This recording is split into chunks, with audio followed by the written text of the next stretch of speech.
Hello, hello. A very good evening, good morning, good afternoon to you, wherever you are in the world.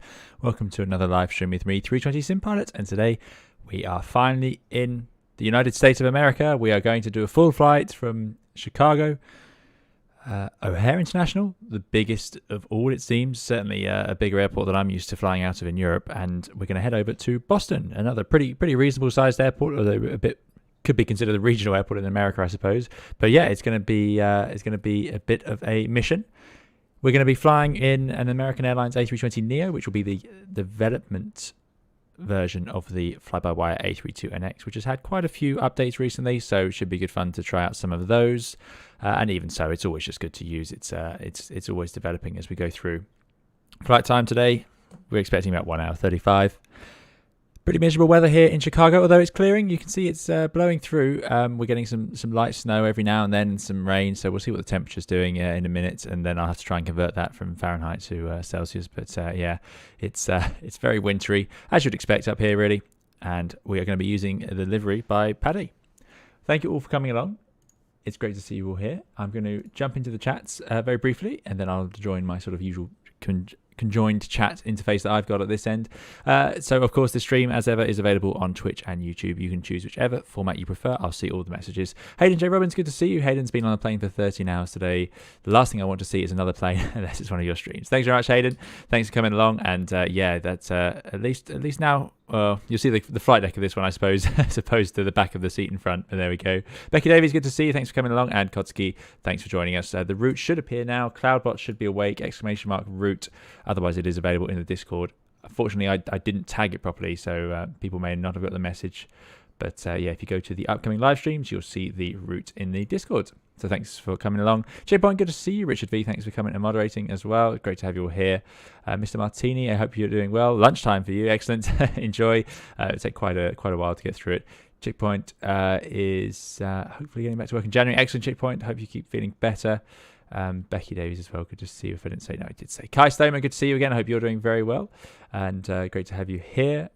Over on YouTube, Boread as well. Good to see you. We've got Tom Corwine, Jason, Moyne, Spotting TRV. Good to have you here as well. Sean Cobbs put the route in. Thanks very much, Sean. Yeah, appreciate it. Sanjay Suresh, I hope you're doing very well. Good to see you here as well. Alpha Bravo. It's so many people. I do apologize. Maxim, good to see you here. Wiz says. Finally flying in the States. Exactly. We finally got the bravery up. If we've got controllers, we've already been sent something that's confused me, which I'll talk about in a second. So it's already different. Jaylas, good to see you as well. Hope you're doing very well. And Michael John, good evening to you. Thanks for joining us. And Paul Smith, Corrosive Moon, good to see Corrosive Moon. I hope you're doing very well. It's been a while since we've seen you here. So yeah, great to have you here. And Tom, evening. I did have a good Christmas. I hope you all did as well. And yeah, we're back at it. I spent a lot of my Christmas working, as you could probably tell by the lack of streams and videos. There are some videos, but yeah, it's been a busy Christmas period working, which has been really nice. I've really enjoyed it. I absolutely love flying, especially Christmas Eve. It's always a nice time of year to fly and get people home for Christmas. And this was obviously the year before it wasn't quite like that, was it? So this was a really nice one for us. Those who don't know, in the UK, we've pretty much had no restrictions over Christmas, which has been really remarkable and something very different. Chris Moon says, long time no see. Hope you're doing good. Happy holidays. Happy holidays to you, Chris Moon. Yeah, good to see you here. John says, native Chicagoan. It's snowing in Chicago, so should make for a fun takeoff. Yeah, that's what we expect. Peter Green says, I'm sure we'll try and help with the US ATC and PDC stuff, or maybe make matters worse. Yeah, that's it. I've had the PDC sent to me. Now, PDC, I'm totally used to. Pre-departure clearance. So PDC stands for pre-departure clearance. It's a way of air traffic control sending you your clearance without having to clog up a frequency, because clearances are very long. They contain squawks. They have to be read back. They take ages. And at a busy international airport, hopeless. No good at all. Much better that we can use PDC, which is where we'll send the message to get the message sent to us through the ACARS system. Now, in Europe, you have to request it, whereas here it just got sent to me, but maybe that's just how VATSIM does things. Maxim says, did you fly on Christmas Day? If so, hopefully you managed to decorate the flight deck. No, I didn't. No decorating the flight deck, sadly, but I actually got Christmas Day off this year, so I didn't have to fly on Christmas Day itself. But there we go. It's usually a slightly quieter day in short haul flying terms, Christmas Day. Right, jumping over to the Twitch just to say hello on there. Thanks for joining us over there. We've got Mr. Banana and it's Dylan. Good to have you here. Lauren V, thanks for coming and moderating. And helping us out, because Lauren V is our VATSIM expert who will be helping me out with an American expert as well, helping me out over there. Andy H1302 is over on Twitch as well and moderating, so thanks for that. Captain Wazza and Chickpoint, I see you as well. And we've got Bear Tato. Yeah, apparently there's a good headwind going the other way at the moment in America. Andy, yeah, indeed, I do have PDC via text, exactly. So Andy says, I wish VATSIM UK would adopt PDCs, especially like Gatwick, where it can be a nightmare. Yeah, exactly. PDCs are used all over Europe. They make a lot of sense, so I can definitely see that. Right, I'm going to try now and join in the two chats together if I can manage to multitask. So here we are, lots of proud Manta Airways aircraft parked up. We've got some Wizz Air and Air 2000, of course, always representing Air 2000 wherever we are in the world. This is the default Microsoft Flight Simulator scenery. I mean, I say default, I've got the premium deluxe version, so I'm not entirely sure, I must confess, whether this was an extra scenery added in, but it certainly looks pretty good. Anyone who's been to Chicago O'Hare could tell me. I've never been myself, but pretty detailed. It doesn't look too generic, and it's got all the stands appear to be in roughly the right place. Here's our American Airlines 1990s livery. This was created by Padday, of course. I knew I was going to do an American stream, and I saw this livery, and that was the perfect excuse. So yeah, great work by Padday as always. Captured the bare metal effect on the fuselage, and then of course the composite areas we've got around the nose cone, and some of the piloting, the fairings around the wing roots and so on. So that's very nice indeed. So let's jump into the flight deck and let's see what I haven't done yet, because as ever I was having some FPS issues just before setting up this stream, which may we'll see how it goes. I'm hoping we'll get through that. Was there in Chicago indeed, Peter? Yeah. Lauren says it's the American livery from 1967 all the way to 2013. There you go. I do like it a lot. Yeah, it's very nice. So let's get the aeroplane powered on. So we've got the parking brake on, masters off, most selectors do norm, wipers selectors off, batteries are checked and going to auto. Of course, landing gear lever selected down. Let's power it up, clunk, and let's get some lights on so we can all see what we're doing, because it is incredibly gloomy, unbelievably so. This will be a very cold flight deck. If you leave the Airbus powered on, even without any sort of air conditioning, it does tend to, unless you leave all the doors open, it tends to stay pretty warm. You've got a lot of electrical power, all these lights and so on just heat up on the ground, so everything is actually hot to the touch in the flight deck, so it becomes like a big heater. However, when you later go on to the cruise, it all cools down. It's sort of where the aircraft's designed to be, and the absolute worst case is that the airplane was left like we just had it, cold and dark in cold conditions. It will be freezing cold in here, but as ever, the flight deck does heat up the quickest, so that's always good. Right, that is all powering on. So we're going to have to do... Chickpoint says, who else but Paddy? Exactly. Paddy's always there for the the retro liveries. I actually, genuinely, I was looking for a livery for this flight, and I went through the flightsim.to, and I saw, I thought, that looks nice. I like that American livery. And lo and behold, it was by Paddy. So we obviously just have a similar sort of choice of liveries in our head. It's quite amazing.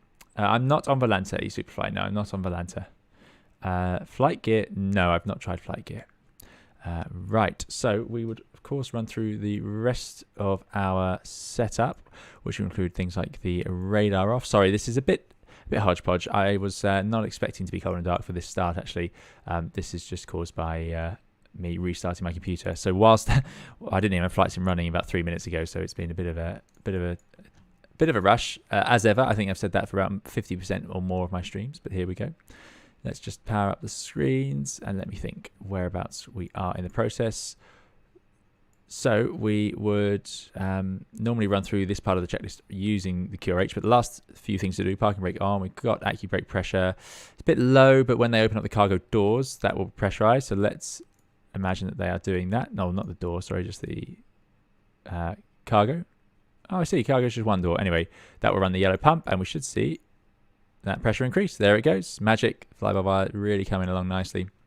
And then we're also going to do the engine oil. Now, in the real NEO aircrafts, the oil wouldn't be displayed here. Also, that's too much oil. You'd have much less than that, usually like 16 or something like that, 16 quarts. But yeah, this oil would be not visible until you turn on the FADEC. All of this should be amber crosses. But anyway, there we go. Doors, we've got the oxygen, which is good. It's in amber because we haven't turned it on yet. And hydraulic systems are sensible. There's that yellow system running with the electric pump. Excellent stuff. Right, let's go into our flow. So we're going to put the crew supply on, put the ground control on. IRS is to nav. Today I have been experimenting with a new IRS system, and I say IRS, then INS system, which will of course be the CVNS or whatever it's called. I don't fully know the name of it, but yeah, it's that time. So I've learnt it. Well, I haven't learnt it. I'm going to be trying it out. I've been messing around with the 747-200 today, and I will be trying out the. Oh no! Don't do that. Thank you very much. No. There we go. I'll be trying out the Concorde one as well. I'm hoping the knowledge is transferable between the two. You guys can tell me if that's true, because if I can learn one of them and then be able to do both, that will really help me out. Because I can just about turn on Concorde at this point, and I can also turn on and pretty much fly the 747-200. So yeah, what is the ground control? The ground control is to do with the cockpit voice recorder. So it's modeled correctly, but yeah, it goes on at this point. That light will turn off after engine start. Good stuff. Coming down here, that's a line, that's down, that is on. Gear down, sort of the flight deck door. Set this altitude reporting should be on. I don't know why it ever isn't. Never seen that turned off. But there we go. We go at ATC 1 above and standby. Good stuff. And we do have our clearance, but I will load it up shortly. So now we are in a, look at that, logo lights looking fantastic. We're in a powered up airplane, sitting on the gate. Excellent. Right, just going to look very quickly into the chat. It's going very quickly, so we've got lots of you here today, so thank you all for coming along. And I do apologize if I miss any questions. Tend to do more questions later on in the stream as to get into the air. I have not flown long haul. No. When you're in Chicago this time of year, the warmth will be appreciated. Yeah, exactly. That's why it's nice when an airplane's left powered on. The Real Ace says, FYI, there are some taxi route runway issues with the default chord scenery on the northwest side. Right, okay. Yeah, so I've been warned about this. Okay, we'll be aware of that for the some issues with the charts as we get going, because it seems like Chicago does change quite a lot, according to Lauren as well. So yeah, I have not tried 777-300. And he says, how are you getting on with the INS? So the INS, I can turn it on, I can initialize, and I can enter waypoints. So next step is just going to be trying to use it. But yeah, if that works for both, then I'll be in a good place, and we'll be getting very close to being able to. All I've got to work out then is how to fly Concorde, which was for the easy bit, surely, because we all know the cold and dark is a bit that takes a real effort. Alpha Bravo says, could you do a flight in the IndyBuilds A300? They've just released V2. Yeah, I do have the A300, so I could do. Yeah, I can't believe they're already at V2. Is that a free update? Tom Corwin says, I'm not sure I'm not the only one who's accidentally activated the fast pressure when meant to test it. Yeah, easily done. Easily done. Right. Danny Rubel, good to see you. I hope you're doing well. Very good to have you here. Is TCAS modeled on the fly-by-wire? I believe it is, but not this version. I think you have to have not special access. I think if you go and grab it from the GitHub, you can actually have it already, but I don't have it here. Paddy says, glad you like it. I was looking at the request on flightsim.to one day, and there was one for this livery. And sure enough, there was only a default version uploaded with a few issues, so I had to rectify it. Yeah, excellent. No, I genuinely, Paddy, found this one by coincidence. I looked at it and clicked on it, and then saw it was by Paddy. It's that did make me chuckle. Bashnock says, what's your longest flight in real life? I've flown a few long flights, typically on the 320. The longest most pilots would have flown, and same for me, about 4 to 5 hours. Yeah, it is. That's as far as you're going to realistically go before you have to start taking off passengers. Though that could change with the the new versions, the new NEO long ranges and so on. Riseland Music's good to see you. Says, discovered last week that Microsoft Flight Simulator has a runway missing, leading to ATC. I need a sidestep because the ILS is bringing me down to a patch of pavement. Oh dear. Yeah. Okay, we'll try and make our way through that process. Mikhail says, why Microsoft Flight Simulator X-Plane is better? I fly both. Yeah, we'll be on X-Plane soon. I've been practicing an X-Plane earlier today. So yeah, we haven't been in the A32NX for a little while, so it was time. This is always a changing mod. So right, okay, jumping in. Let's not press all the wrong things. There we go. So we are going to go to ATSU. First thing I'm going to do, I'm going to try and sort of replicate how I do this in the real aircraft a bit better than I have been. Let's grab a weather. Taking off from Chicago. Thanks for the follow to Donk. Departure, ATIS from Chords, send. No format for the printer, please. I definitely want it to print. I hope that works. So I'd grab a weather. Let's do our request. Let's hope this works. Oh, look at that. Just brilliant. This is such an easy system. I really, really like this. Michael says, have you had a chance to experience rotate law and other features in the A321 NEO update? I have not yet, Michael. There's a reason for that. I'm working on it, and I will get back to you soon. But yes, I'm actively trying to get the 321 NEO updated. K7 is in the CRJ 700. Excellent. That seems like a more appropriate airplane for this route, although I think they do fly A319s on it as well. Anyway, let's go to receive messages. ATIS. Well, let's try printing it. It's in the wrong format for printing, but there we go. Information Mike, so I'll take a note of that. We are on gate 3. I already wrote that down. And we've got an altimeter, I'm assuming, because they don't say QNH today, they say altimeter of 2975. Excellent. Expected vectors RS runway 10, approach RS, offset 2.5. Oh, is that it? It's not going to give us the departure runway. Oh, but we have our PDC. So there we go. That is a huge ATIS. What else do we have? Simultaneous approaches in use. Departures. Expect runway 10 left from. Whoa. Closed runways. Fine. Birds. Fine. Hazard weather. Oh my goodness me. So there's roadworks all over the airfield. All departures, contact ground 1216 for CD, 1219 for pushback. We have information like 1216. Let's put that in. I need to power up my radio panel, which I still haven't mounted properly. I need to get it fitted to my desk. 1216, so that's probably the frequency. Now this is a difficult thing in any airport, figuring out which frequency they want you to talk to, because they'll say departure frequency this, contact this frequency first, get released by this frequency. It's always a joy. So there we go. That's done. That's for later. Excellent. And we go to weight and balance. OP send. Great. Start. Get that going. And we need fuel. Of course. So that's boarding. Oh, is fuel just done through the fly pad these days, isn't it? That's right. All right, so for fuel, let's get that underway. We required, and there's no way I'm going to take what's required. We required 6.6. Owing for errors and other problems, I'm going to go with 8 tons. Now, this is not realistic fuel planning at all, but let's get that on.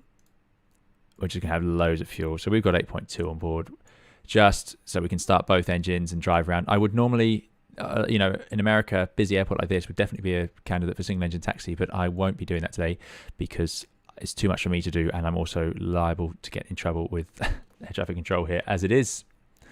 Andy says, remember to identify yourself as American 298, so you fit in over there. Yeah, I know. I'm going to really stand out. Peter says, so I wonder how many times we'll say decimal rather than point, QNH rather than altimeter. I do all the time. Yeah, that'll be me. Lauren Lee says they fly everything up to 757s on this route. So popular route, like a lot of internal domestic flying in America. Yeah, there is loads and loads there. Marcello would like to see a comparison of simulation between X-Plane and FS 2020 and hear opinions of which feels more realistic. Yeah, I could too. It's tricky. It does very, very much depends on what add-on you're using. I must confess that's the main sort of criteria. There's airplanes in X-Plane that don't feel great, and there's airplanes in Microsoft that don't feel great, and likewise, both of them have airplanes that feel excellent. Evening, Joseph Mitchell. Good to see you.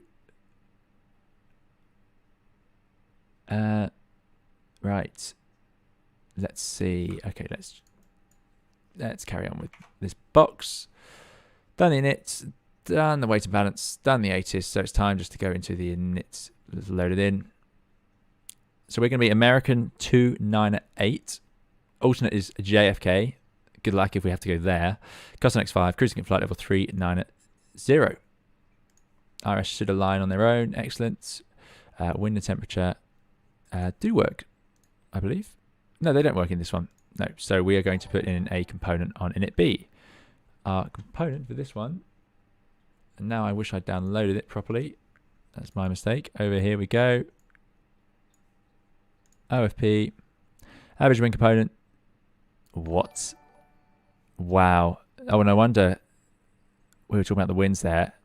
I thought 1 hour 35 seemed quick for a flight like this, plus 137. I mean, and that's the average. I've never seen a number like that. So that's 137 knot tailwind component over the whole thing. Thanks for those follows to Captain and Gearbox. I hope you're enjoying it. Wow. Well, so all we have to do is tail 137. That is... Oh. Yeah, that is... I've never seen that. That would be a sign of some rough air, because you're going to have to enter and exit that incredible amount of wind at some point. Oh, in delivery, 1216. Do not respond by private message. Use the frequency instead. Okay, so we are going to respond to delivery on 1216. So that's good. We got the right... That was the correct frequency to be on. So we'll do our PDC shortly. Let's load in. I might wait until we've definitely loaded before doing that, which is quite normal until you know your definite weights. That process, you don't want to rush through it. Let's take a look at the route. So our PDC, to advise you all, we need to squawk 31. Oh, no, we're going to manage that. We need to squawk 3137.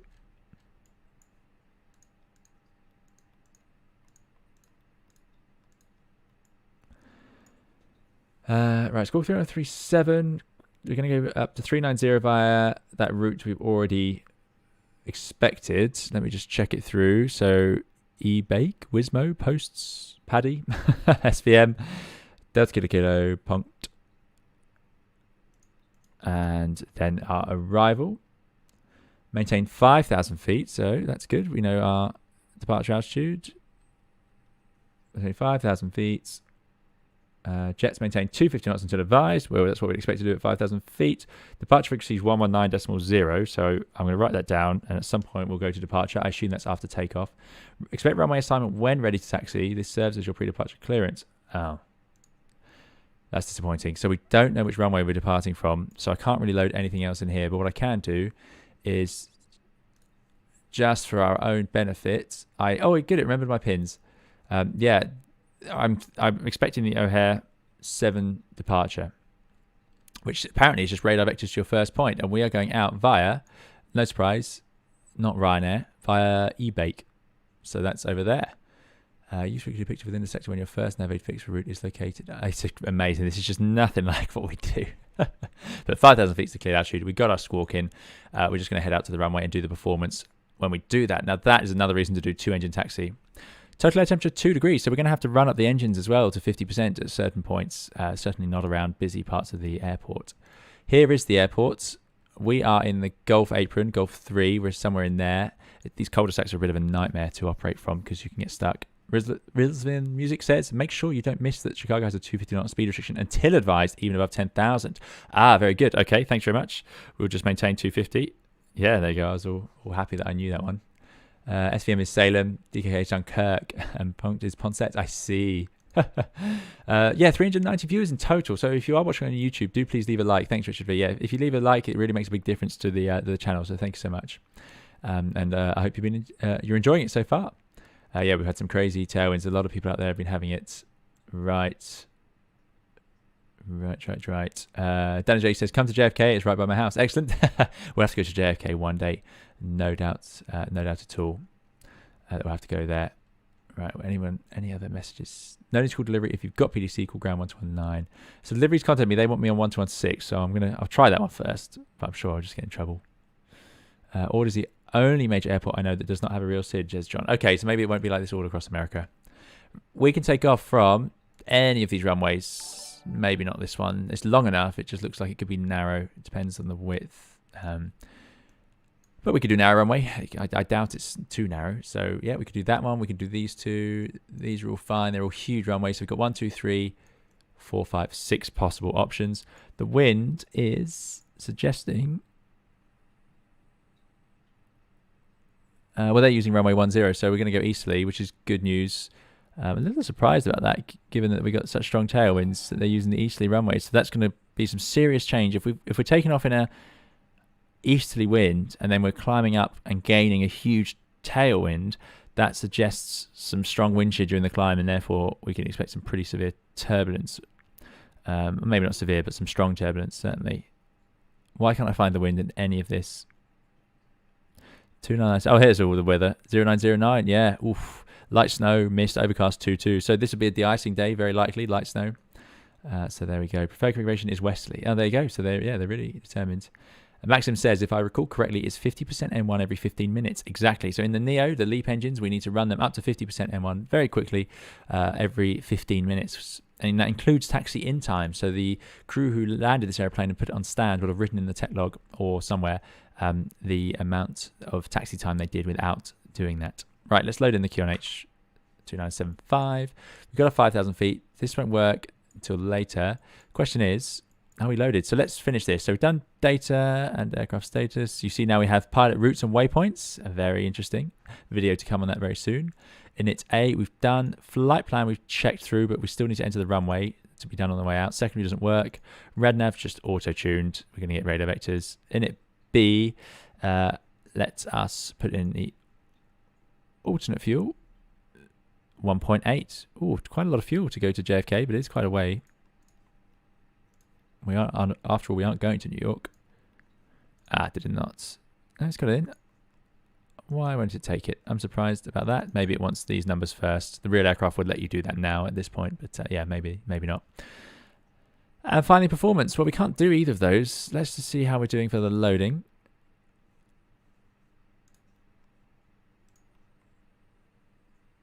Okay, that looks done to me. Excellent. Fuel. Weights are in. Taking off at 65 tons.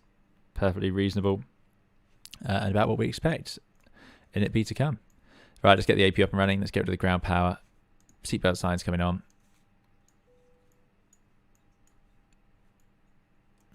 Cold weather ops. Not much else we need to do. Yeah. I'm not using the WinWing A3XX grip today. The reason is, partly I forgot to swap it over earlier. And also, we're going to try out the new twisty tiller. Now, the WinWing doesn't have a twist axis. So we're going to use the A320 or the Airbus grip from Thrustmaster, because it does have a twist axis. But whether or not I stick with that, that's I suspect I'll go back to the WinWing at some point and just give up on the, not have the tiller. But that's a personal preference thing. But the WinWing grip is really, really nice, so I do like it. But the tiller, don't get me wrong, the tiller thing is great, and the nose wheel steering handling of this is so much better than it was before using the rudder pedals. Yeah. Right, looking into the chat. Gaming with Geeks, it's good to see you. I hope you're doing well. Live weather, or don't want to deal with the snow. No, this is live weather, 2 degrees, light snow, that's what we've got. So at some point in this, you can expect, maybe before the passengers have got on, actually, it's pretty cut and dry in this case, but if you're ever flying around in winter conditions and the pilots the pilots come down the cabin and they start looking out the windows, it's probably because they're checking for ice to have cleared off the wing. So it's quite normal. If the ice hasn't cleared by the time you're boarding passengers, then you may need to go into the cabin after passengers have boarded. Different airlines have different certification, different aircraft have different certifications, so don't worry, but the pilots will just be checking as to whether they have an acceptable amount of ice on the aircraft that they are flying. So yeah, this is something you definitely look at. So in winter, you get used to running up and down the cabin before the passengers arrive, trying to get a look at the wings. And of course, on the Dash 8 aircraft, you just couldn't see it. You just had to get an inspection because there's no view of the top of the wings. But there we go. So that's all coming together. We're going to let that APU warm up, get rid of the GPU, get rid of the ground equipment. Oh, we're 2 minutes late at the moment. Close up the doors. Parking brake is on. Leo says, I hope you smuggled in some Maltesers for the flight. Yeah, I might be mince pieing at some point in this one. Everyone's complaining about the weather in Chicago. Yeah, nobody talked about food yet. Oh, we've already managed that. Gavin says, my instruments all look fuzzy. Oh, that's not good. Yeah, I'm not sure why.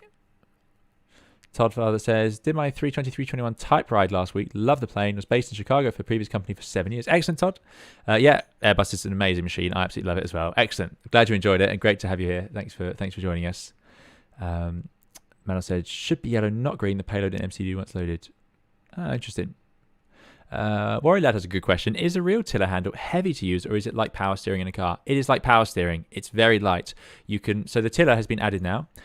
By the way, if any of you watch my video, this is now in realism options. Separate tiller from rudder inputs. I think it was in sim options before when I made my video, but they've moved it. Yeah, this is the tiller, and as you can see, I can control it with my twist axis on my side stick, and that is pretty. That's what it looks like. You put your palm over here, your fingers around this, and then you just twist it left and right. It's very light. It's all electronic. There's no direct link. It's very much by wire, as it were. Yeah. So have a go with that as we head out. Peter says, I'm en route KPSP to court on VATSIM. Looking busy in Chicago today with the wind. Should be a fun landing. Yeah, excellent. Kai says, I'm back. Sorry, but I must start the food talk early since I had dinner. I had some homemade lasagna. Oh, well, that does sound nice. Chips and garlic bread. Wow. Well, that is a combination. Excellent. I hope you enjoyed it. Custom views, Justin, you simply go to camera. They're built in. Go to showcase and then choose any of these external ones. And then you can just press A to cycle through them. That is all using default key bindings.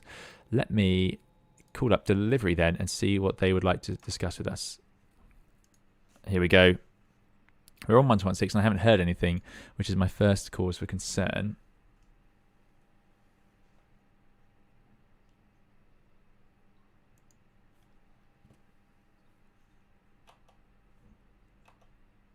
And I knew this would happen. I changed my push to talk.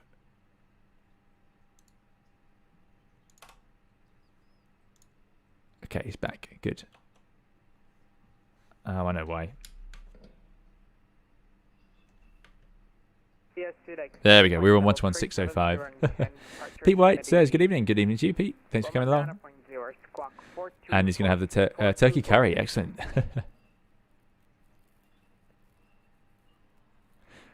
Thanks, Paul. Yeah. 11605, thanks. That's the problem with my Logitech panel. It doesn't go to the extra digits. Expect flight level 370. Departure frequency is 119.0 and spark is 4246 United 1406. We just had a message from Delivery suggesting they're going to give us clearance on here. Anyway, we've got our altimeter of 2975. We're on Gulf 3, 322 Boston. Hopefully that's all they need.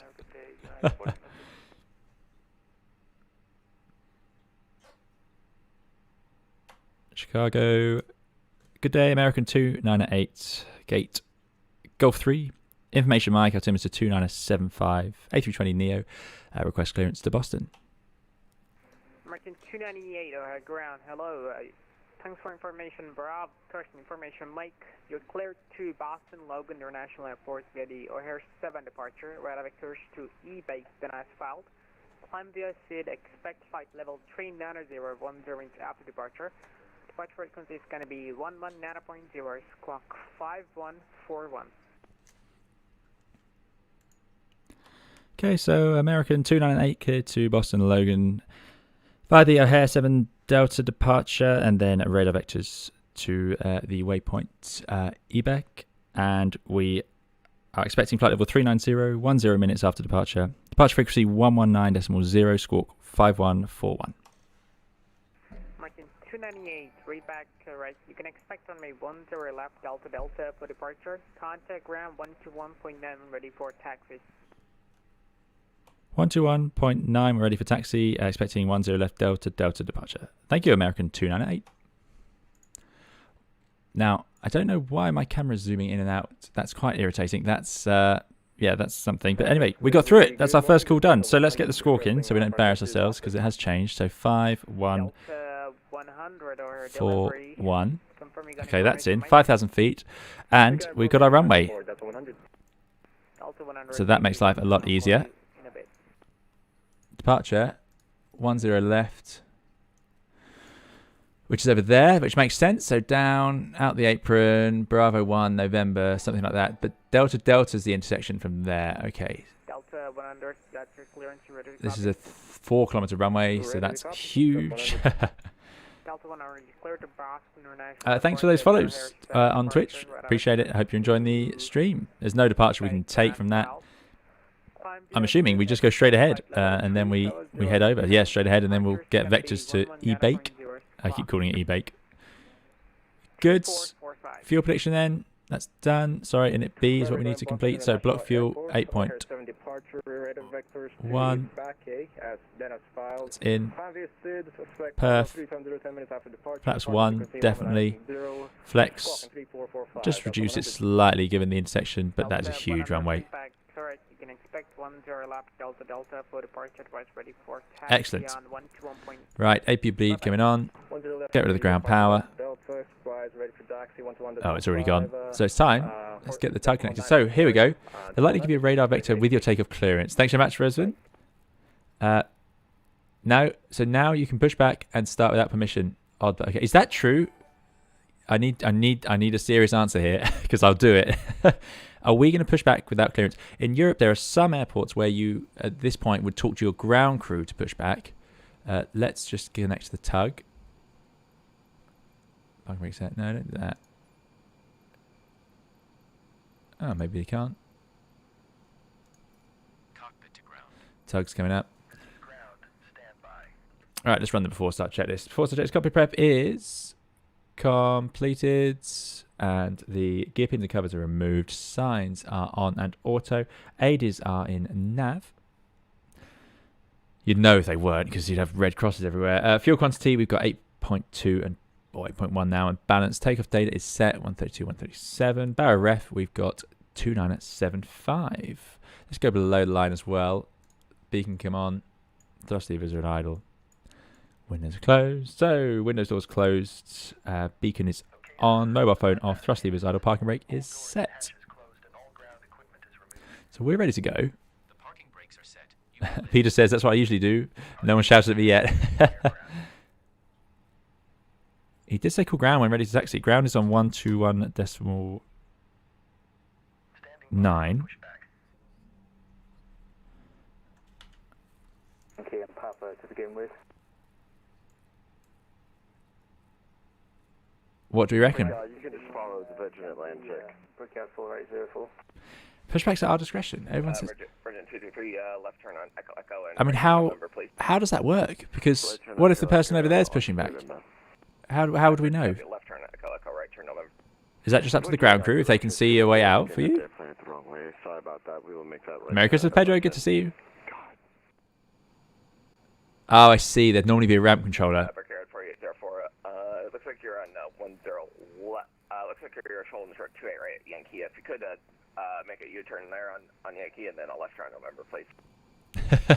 Okay, I'll give it a try. Well, this is surprised me. You can do it. Well, let's go then. These things have got a tight turning circle. It should be fine. Brakes released. Set that to run. Off we go. Virgin 223, are we heading the right way now? Parking cockpit to ground. Oh. Go ahead. We are cleared for start and push. Delta 1428, 10 left at Delta is going to be dark. Brakes are released. Okay, so ground when ready to taxi. That's what they told us, so let's do that. We'll start in the Thanks for the follow to Burke A320. Again, if you are watching on YouTube or following along, do please leave a like. It makes a big difference to the channel. Okay, let's not mess this up. So this I can control with my rudder, I believe. Yeah, that's working nicely. Love it. Very cozy sitting in the back of a jetliner when it pushes back in icing conditions, I always think.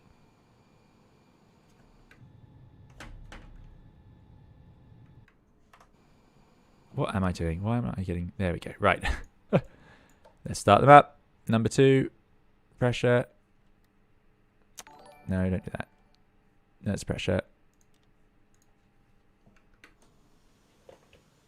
And let's go the complete opposite way to what I just did. I would imagine you get pulled forward here as well. So let's hold there. And then pull forwards.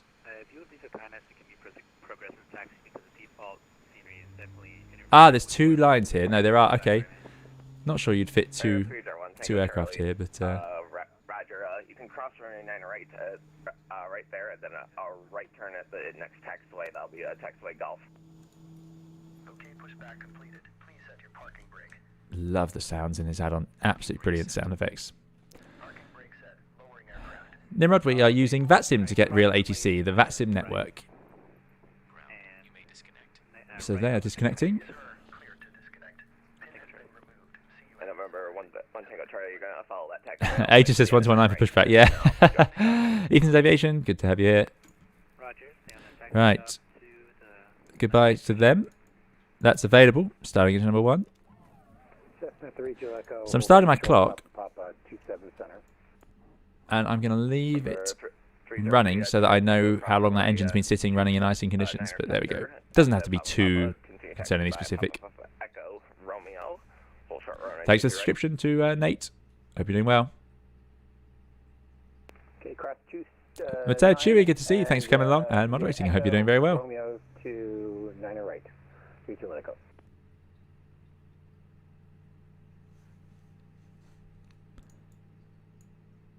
Yeah, always very cozy at this point. You feel very warm inside, especially when you're speaking to the poor ground crew standing up there in 2 degrees. There's another departure. 301 Tango Charlie, affirmative. Love it.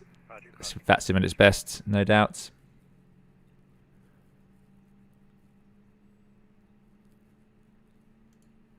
Virgin 223, contact tower 120. There's now 500 of you across both platforms, so thank you all for coming along. I hope you're enjoying it, watching me struggle and sweat my way through an American flight. The trick here will just be sticking everything as calmly as we can in what we know we're doing. So engine anti-ice is most certainly coming on at this point. Still going to lose the APU. We would have to taxi out and de-ice, but obviously that's not simulated here. Perhaps the 1 for takeoff. That should have been on auto already. We'll get in trouble otherwise. We've got a 5,000 feet in. Doors are all armed. Good stuff. It's time for that after start checklist. Anti-ice is on. ECAM status is checked. Pitch trim, of course. 25.1. Pretty much where it would have been. There we go. And the rudder trim is set to 0. We are ready to go. So, nose wheel steering disconnect message has gone. So we now have control over that nose wheel. We've got hydraulic power. So this tiller now directly controls the nose wheel. If we turn the tiller while the aircraft is stopped, it still moves the nose wheel. Let's check that works. So you don't want to do that. So if you come to a stop while still turning, you can. It's not a disaster in the Airbus. There are aircraft where you don't want to do it. But in the 320, look at that, nice and slow. That's exactly what the real controls do. They don't move instantly, but you are dragging that tire around, dry steering effectively. So it's not great, but it is possible. So ideally, if you stop in a turn, you'll want to keep the tiller where it is to make sure it doesn't do anything like drag itself around. Oh dear, it's time. I'm putting it off, but it is time. We need to taxi out. We're going to Delta Delta. It's not too far away. I'm expecting something like Alpha 12, Bravo 1, November. Let's see what we get.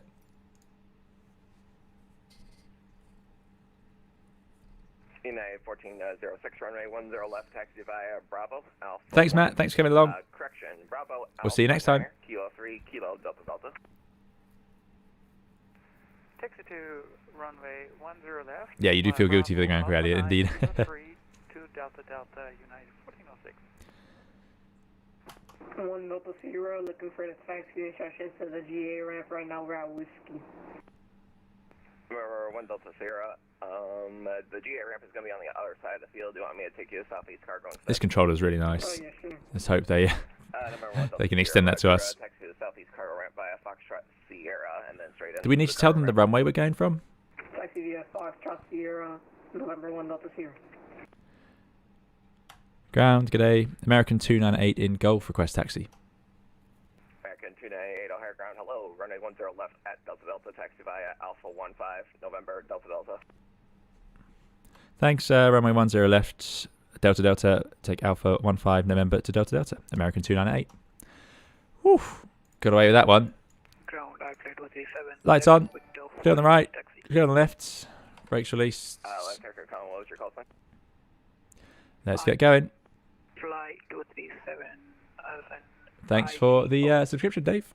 IGO 237, runway 10 left at Delta Delta, taxi by... So I have assigned a pedal disconnect. I talked in my video about how it's not quite perfect. Let's do a brake check. That's good. Let's do the flight controls now just to get it done. Full left. Full right. Neutral. Full down. Full up. Neutral. And here goes the rudder. So I press it and it does disconnect, but it does take a second to do it. The real aircraft, it disconnects instantly. But there you go. AFM information mic, American 298. There we go. I'm getting into the swing of things. American 298. Right, let's get the correct... Oh, it's locking that because I'm pressing... Something to do with F9 there. We need to take Alpha 15. So we're actually going left, right, and then we're taking that to November. So that's 14, so let's not take that.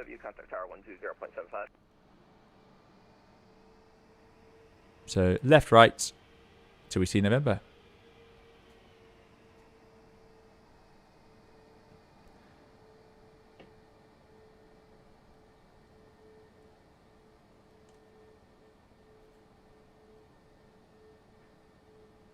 Garrison says, it actually disconnects instantly, but Microsoft Flight Simulator physics is broken and rudder actually wiggles the plane whilst actually... Oh, I see. There you go.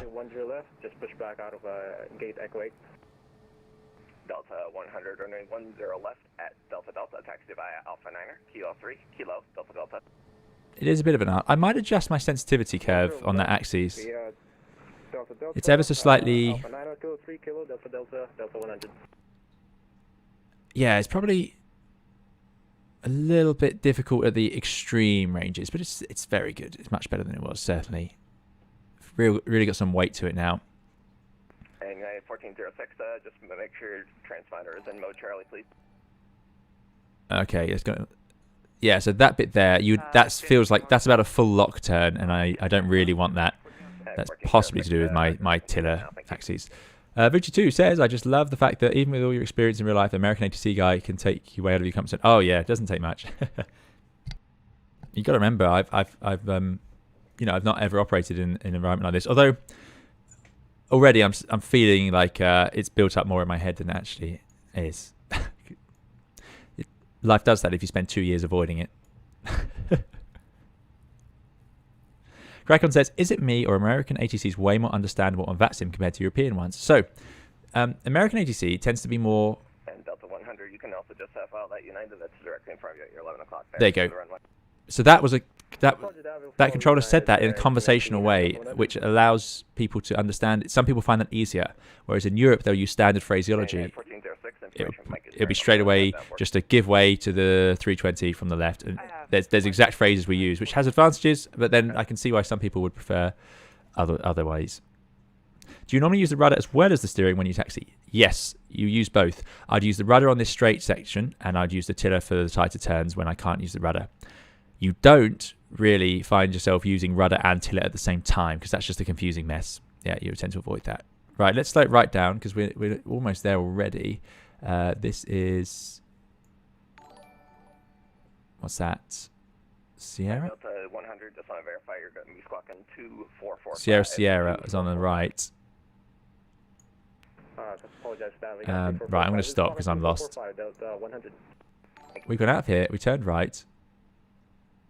And Delta 1, information Mike is currently we don't have them. Am I... We're going west. Thanks for those follows. I hope you're enjoying it. And on takeoff only rudder, indeed. I feel like that's here. Okay. This is probably where we're... Yeah, this looks like it must be the closed area. There's the holding point. Okay, now we're in the right place. That's good. American 298, your departure is going to be 10 left at Delta Delta. Continue straight ahead on November, and then a left turn on Delta Delta. Thanks, straight ahead November, left Delta Delta, American 298. And we've embarrassed ourselves. There we go. We're getting help. Always good, though. Let us... We've done performance then, so I'm going to get performance on that page. Get the radar on. Now, the engine run-up's an interesting one. Do you need to tell air traffic? Well, yeah, probably. If you're going to 50%, 40% M1 is the normal sort of maximum that they'd expect. So you need to...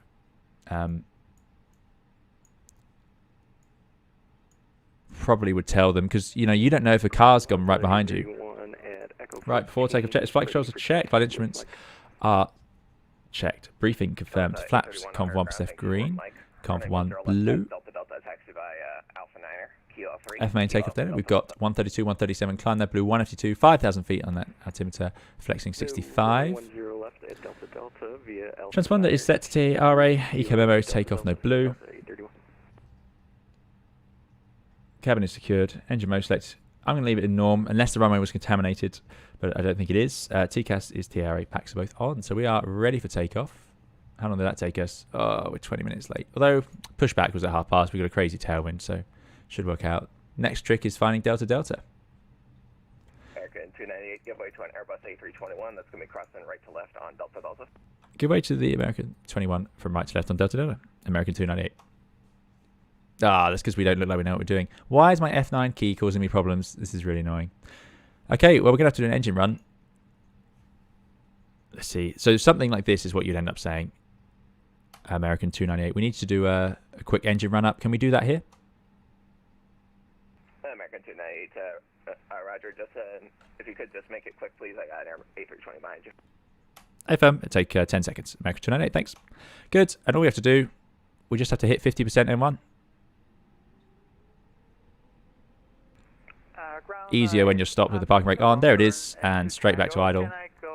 We're cleared behind this one, so that's all it takes. But it's still, you know, you don't want to do it without saying, because an A320 behind us, no problem. They're just going to breathe in our exhaust. But there could be a road there, a car crossing.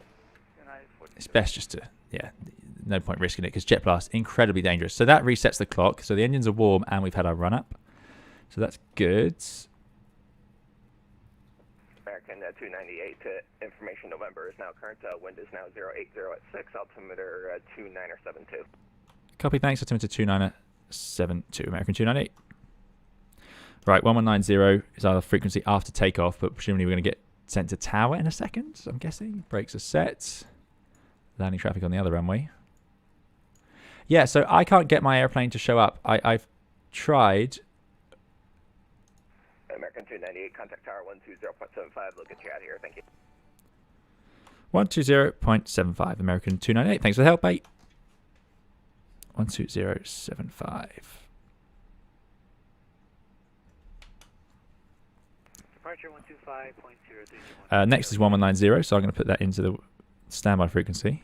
American 6160, taxi left. I will be making the use of the autopilot. Thanks for those follows. Taxi left. The engine run up is because we're running at less than 3 degrees in snow, so icing conditions. The engines need to be warmed up. Simply because they'll why have we lost our 10 center clear to land, TBM 2 Delta Sierra. lost our wing view? Skyway Air Tower Delta 100, holding short 10 left of Delta Delta. Okay, they're checking it. 100 Air Tower, runway 10 left at Delta Delta, line up and wait. 10 left, line up and wait, Delta 100.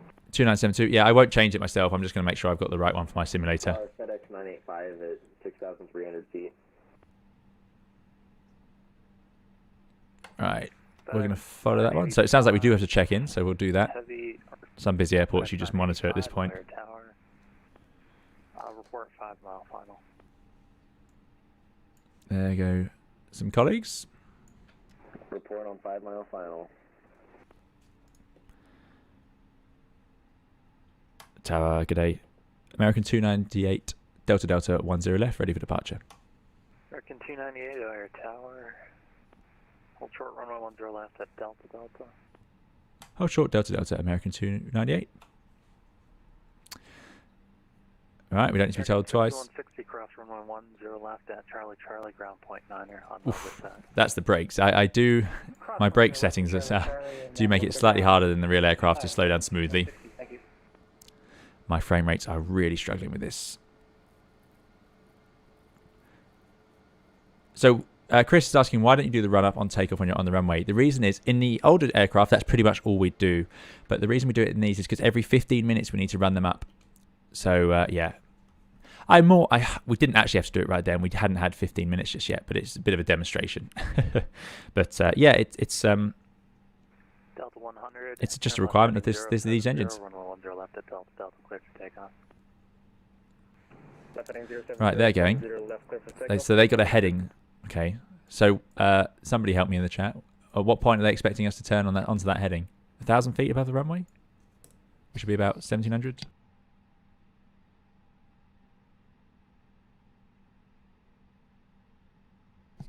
FS LTL is going to change that. So what's that? This is indeed a fly-by-wire. Yeah, is there some model matching coming? Is there official model matching coming? I'm still hoping for that to be built in. BB Nate, thanks for the follow. 98, runway 10 left at Delta, Delta, line up and wait. 10 left at Delta, line up and wait. American 298. TV on 572 Delta Sierra. Lights on. Left, Papa, say parking. There you go. So they're having to tell the parking. We need to remember that on the way in. So that's it. We'd have de-iced at some point, but engine ran up as well. Otherwise, this is yeah, the Airbus is quite lovely in winter operations compared to some other airplanes. About 400 feet is the edge. Okay. 10 left at Charlie Charlie, ground on .9er, 2 Delta Sierra.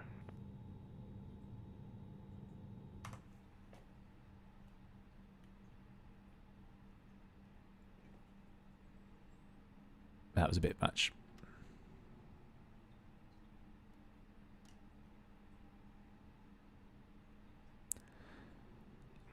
I haven't got my throttle set separately. That's a bit daft. Which would have made this a bit easier. Yeah, that's full lock. Full lock is very hard to turn the airplane because it's a lot of resistance on that nose wheel. Okay, we're ready to go. FedEx 985 on 5 mile final. FedEx 985. Next step is the after takeoff checklist. Headed direct to the airport. Light headwind on takeoff, so we can simply do the normal takeoff routine. I've got the frequency 119.0 on the standby frequency, but they'll tell us to contact departure, I'm hoping. For those of you who just joined us, I've never flown in America, especially not on VATSIM or with the major controllers, so this is all new to me, and we're doing our best. In sight, 11 o'clock, FedEx 985. Thanks for the subscription, Blizzard TV. Delta 298, it will be just a second, expect about a 2-minute delay. He said Delta, I'm guessing he means us. 985. Still, we've got a bit of a delay. Just going to hold it on the toe brakes. And tower Delta 100 is back connected with network. Wing lights on below 10,000, says Reelsvian. I've never heard of that one. Wing lights on, which we just use to look for any ice on the wings. Can't see the point, but maybe in busy airports they require it. Some places. Something wrong with the graphics in this game. American 298. There we go. Fly runway heading. Remain this frequency for turn. Runway 10 left at Delta, Delta, clear for takeoff. Maintain runway heading. Stay on the frequency. Clear takeoff. 10 left. American 298. There we go then. It's happening. Start the clock. Off we go. Half down. 50%. Number 2 at 10 left for Delta, Delta. We've lost the auto brakes there. Let's just try and get that to work in. Brakes released. Delta 831 And down, Roger. Good afternoon. 2 clicks forward. Man flex 65. SRS runway. We've got auto thrust armed and blue. So just using the rudders now, even at low speed, no tilt at all. You get more than enough steering from that nose wheel. As you accelerate through 130 knots, the nose wheel stops moving at all, and you're entirely using the rudder. As you increase, it loses its effectiveness. So by this speed, the rudder is, the nose wheel steering is doing very little, only a very couple of degrees. V1 rotates. Fantastic rotate law. I always compliment it, but it is just so good. Positive climb. Gear up. Confirm Indigo 230. There's nav, which is absolutely fine because it's taking it straight ahead. At the end of this leg, in the real aircraft, I would expect it to just revert to heading. So I would expect this to do the same. I haven't done the departure arrival. Thanks. I will do that. I knew I'd forgotten something.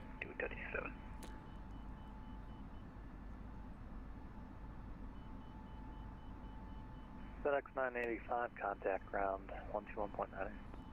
Right. I'm going to cheat. AP1. Let's turn that down. It's a bit bright. Okay. Acceleration.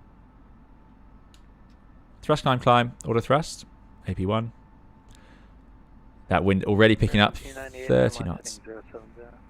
Left heading 070, American 298. Pull heading, left 070. Triple click as it's reverted to open climb because of course it can no longer do a managed climb, and that's totally fine. That's about what you'd expect to do. Get some backlighting up there. American 298. Departure 125.0. Have a good flight. 125.0, American 298. Thanks, mate.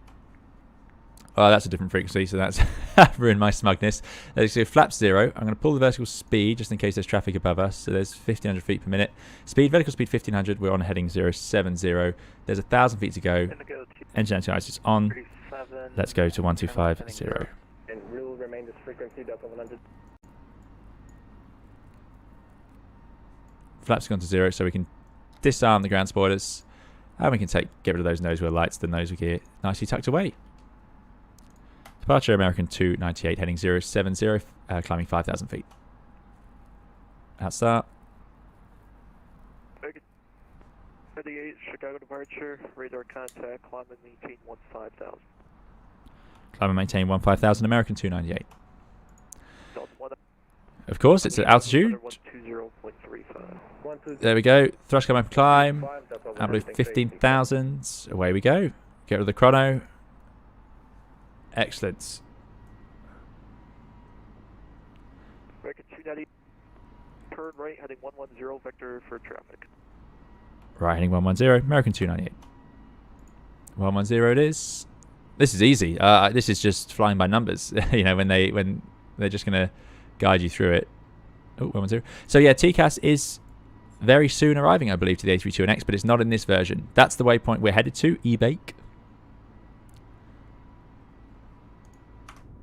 Oh, love that. Excellent. And these machines just operate in these conditions all day, every day, over and over. Ice, sun.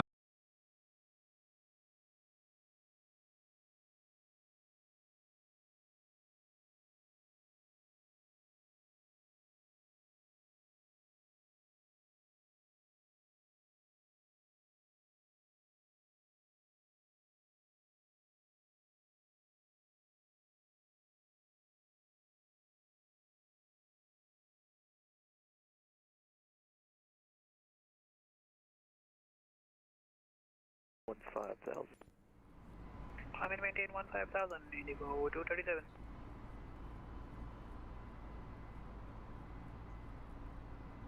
Right. How's everyone doing? Is everyone with me?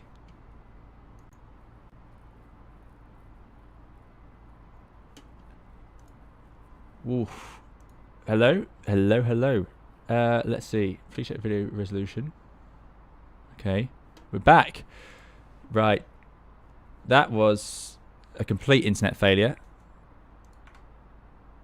I'm just going to need to fix that. To go 237, proceed direct E-Bake. Direct E-Bake, Indigo 237. Oh, this is a disaster because I don't know if the controller's still speaking to us. Chicago approach, Cessna 303, Juliet Echo. To go 237, got it. Chicago Center 120.35. Then around 120.35, thank you. Just 303, Juliet Echo, Chicago approach. Approach 3, Juliet Echo is over the shoreline, downtown 1000. Request flight following to the Charlie 81 airport. Is YouTube working for people watching on YouTube? There's something. YouTube's complaining about the resolution. I don't know why. Number 303, Juliet Echo, stand by.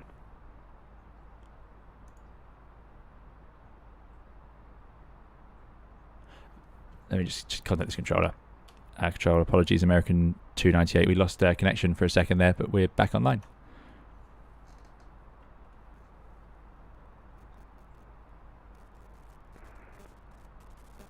American 298, where are you? American 298, we are just to the south of E-Bake. American 298, okay, I don't see you. Try Chicago Center on 120.35. 120.35. Thanks, American 298. Apologies. Chicago departure, Delta 831, 4,400. So Twitch is still working. Departure to contact, climb and maintain 15,000. Proceed.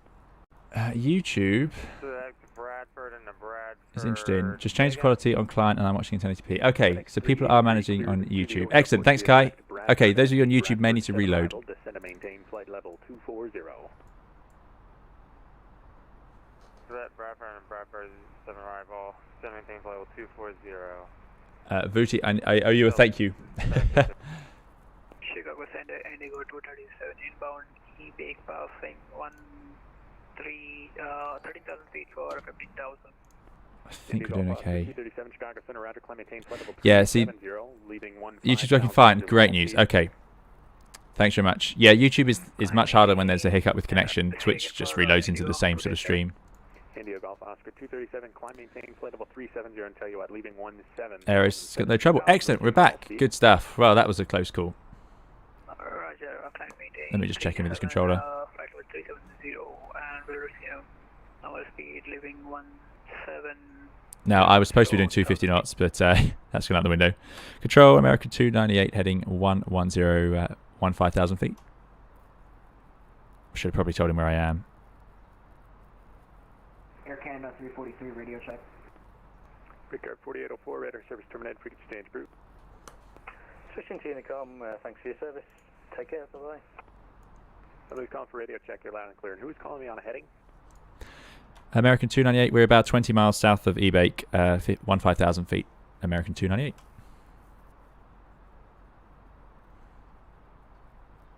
American 298, I'm not seeing you. Are you squawking mode, Charlie?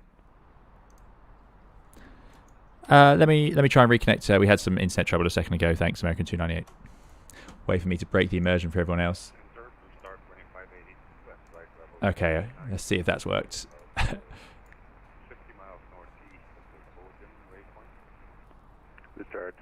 Piano Leonard says, ironically, you were just saying how the Airbus runs day and night non-stop at that point in the stream died. Yeah.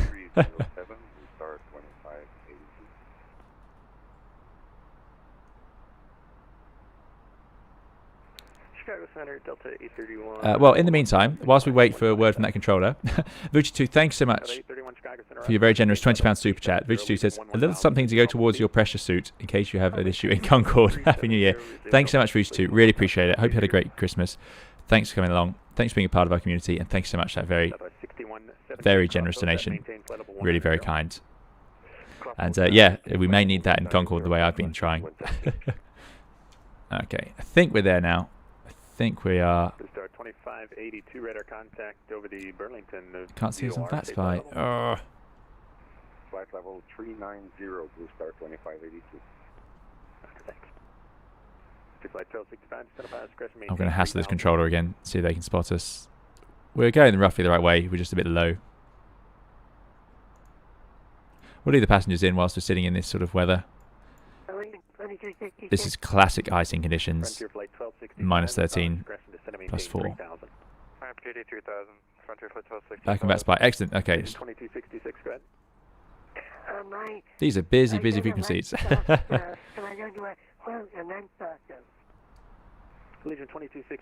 This is indeed soupy weather. Yep. Control American 298. We should be back on your screen now. We are now southeast of E-Bake by about 20 miles.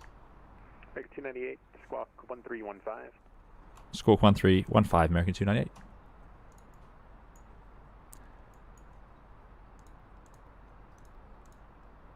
Another way they might do that is they'll ask you to report your level, or they might ask you to squawk ident. Squawk ident is a much rarer thing these days, though. I'm going to go to airport over here, see what's around. Oh yeah, loads of airports. TCAS, yeah, so I don't have TCAS in this version. I know it's out there. I know some people have access to it. I'm not entirely sure how, unless it's not in the installer yet. I suspect they got it from the GitHub. Thanks for following, Run Wilds. Right, let's see how we're doing. Southwest 6117, Cleveland's offline, radar service terminated, frequency change approved. Unicom for Southwest 6117, thanks, have a good day. Okay. American 298, radar contact 25 northwest of Gipper, climb maintain flight level 390. Climb maintain flight level 390. American 298, thanks. We've made it. Excellent. American 298, clear direct posts. Direct post, American 298. I always do the altitude or the level first. Thrust come open climb. Out blue 39. Let's set standard, which is set. So that's out blue 390. And we're going to go direct to posts. Yes, sir. We'd like to step away for about 5 minutes. Posts. Nav. That's approved. Just let me know when you're back. Off we go. That line should go solid. That's a shame. Why is it not? I should go straight into nav. That's why it doesn't yet. The real aircraft would. Magic of the Airbus.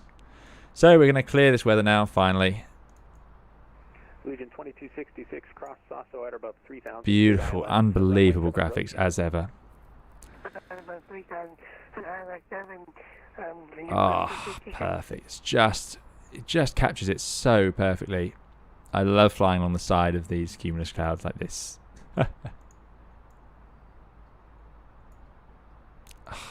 Amazing. Tops of the clouds, or the edges, very likely to pick up a little bit of ice. Nice. Okay, well, we're clear for now. Engine anti-ice off. You'd definitely look at the wings and see if you needed to run the wing anti-ice just to break off any build-ups out there. I think we can release the passengers now. Oh, there it is. What did I say? Anti-ice detected. Sorry, ice detected. So what's the engine anti-ice on? Oh, have we... How's the modelling doing? Yeah, little bits of ice. They've definitely toned it down from what it used to be. That is glorious. Screenshots. Got to be done. There we go.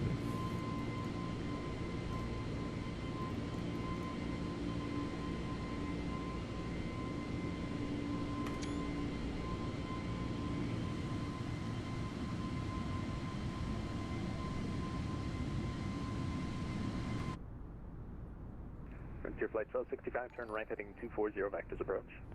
Right 240, Frontier Flight 1265. Not that. Oh, not that. There we go. Right, back into the cloud. Engine anti-ice is on. Patrick Crane, thanks so much for your $20 Canadian donation. Really appreciate it, Patrick. Patrick says, great to see you flying in North America. Recently started flying in VATSIM, and I'm flying along with you today. It's D-Star Fan 81. Just took off a few minutes ahead of you. Excellent, Patrick. Thanks so much for your very kind donation. Glad you've been enjoying it, and well done joining us on VATSIM. And yeah, I'm almost certainly more nervous than you about this. So thanks so much. Really, really very kind. Really appreciate it. So to maintain 1000.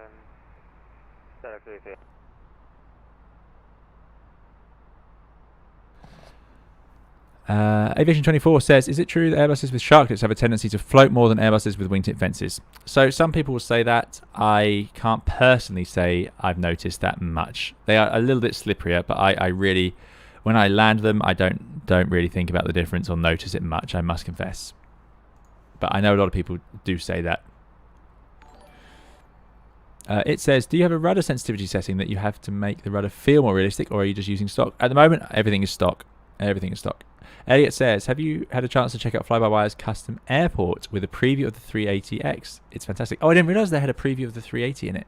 Fantastic. Oh, no, I need to try that out. I will need to try that out. Krakon says, what will TCAS do? TCAS is traffic collision avoidance system. So TCAS will show us on the navigation display little diamonds. There'll be where other airplanes are. I'll definitely make a video on it when it arrives. So it will show us where the other aircraft are, whether they're above or below us, whether they're climbing or descending, and whether they're a threat to us. But the main purpose is not really to show us where they are. It's if we get too close to one, it will tell us what to do to make sure we don't get really close. So it will tell you to climb or descend, and that will come up on the PFD. Now in the NEO, and I'll be interested to see if they modelled this because I haven't seen it done yet, there's an automatic TCAS RA. Maybe the Toliss does do this actually. It would say TCAS in blue, and it will fly the TCAS for you. So that's what I would expect it to do in this aircraft. Thanks for the subscription to Sean and Chris. Thanks for following. 20 east of Victory, ORD, cross river at maintain flight level 200. So when the temperature gets below -40, static air temperature, SAT. That's at minus 30. Below minus 40, we can turn off the engine anti-ice because it won't matter. So what I was trying to say, landing light should have gone at 10,000. We got distracted with all that going on. Yeah, what I was going to say was, you'll notice there's no ignition. So in older Airbuses, or CEOs I should say, when you are running engine anti-ice or the flaps, you'll get ignition down here. In the Neos, you just get the engine anti-ice. You have to turn on the ignition yourself if you want it. So you set that switch to ignition, and then it should say, it doesn't, but it should say ignition up there, the real aircraft would. But yeah, it doesn't do it automatically. Don't know why, it's just an interesting feature of it. Yeah, we've got 100 knot tailwind at 25,000 feet. It is remarkable. We're going to make very good time, but it's going to make our descent very interesting. We're going to have to do a bit of mental maths before we get there. Mr. Cookie says wing lights. Yeah, so the wing lights thing on the ground, I didn't realise that was a thing in America. It's certainly not in Europe. Never do it. We just use them to look for ice or not. And that's it. Thanks, Flight Sim 481 for the follow.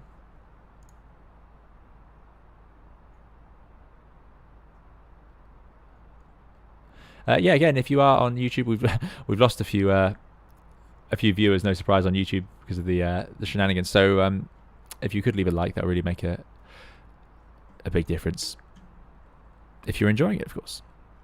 Brighten knees up now, getting into the sunshine. Best part of the day, breaking out into the cloud. Not getting an amazing climb rate. See how we're only getting 1,300 feet per minute, 26,000 feet. Everything's as it should be. Reason simply would be is true in the real aircraft. If you're gaining tailwind like this, you're effectively losing energy the whole time you're climbing.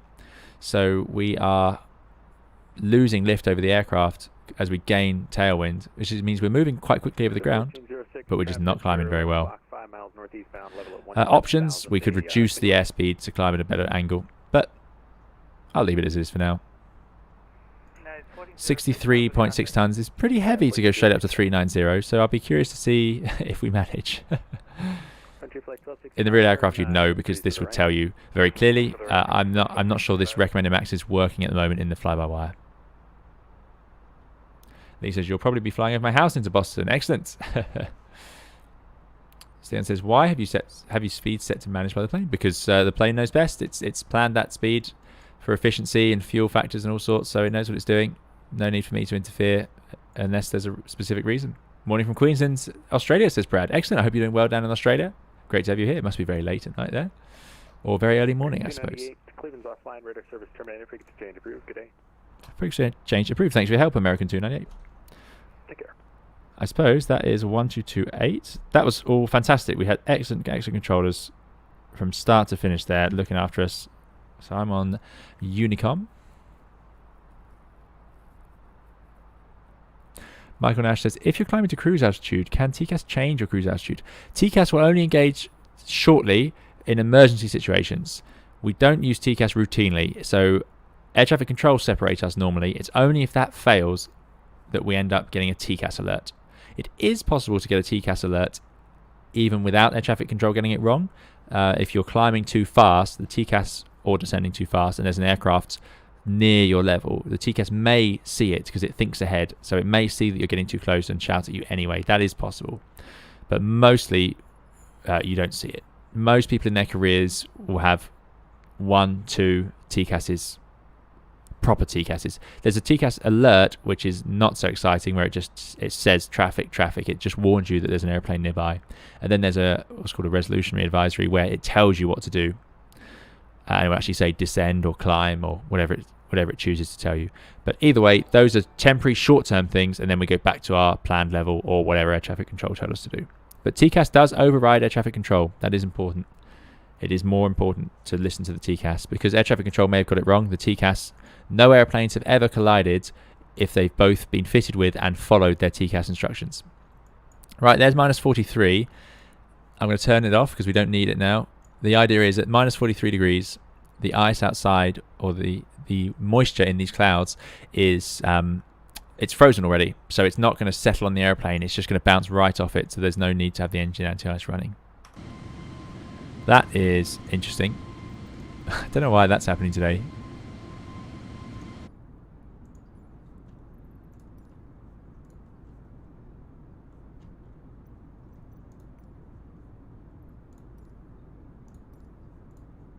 So we better get up into the cruise, and then we are going to be heading down pretty shortly after that. It's not a long flight at all. Let me set up the overlay, which I should have done in the first place.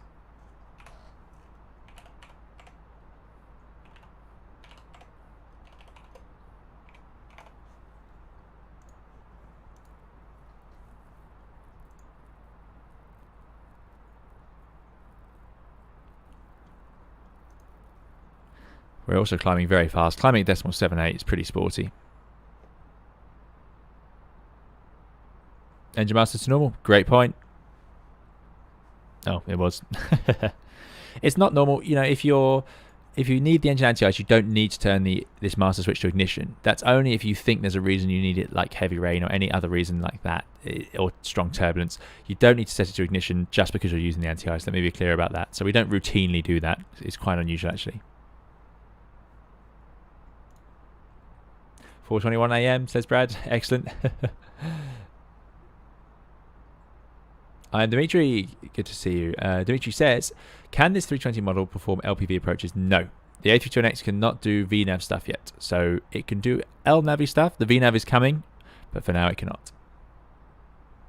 Lauren says, couldn't get one of my colleagues to come on for center, alas. Oh, well, thanks so much, Lauren, for taking the effort. Lauren is a VATSIM controller in America, so has been very kind and sorted us out with a few controllers along the way. But yeah, no problem at all. Thanks so much for your efforts.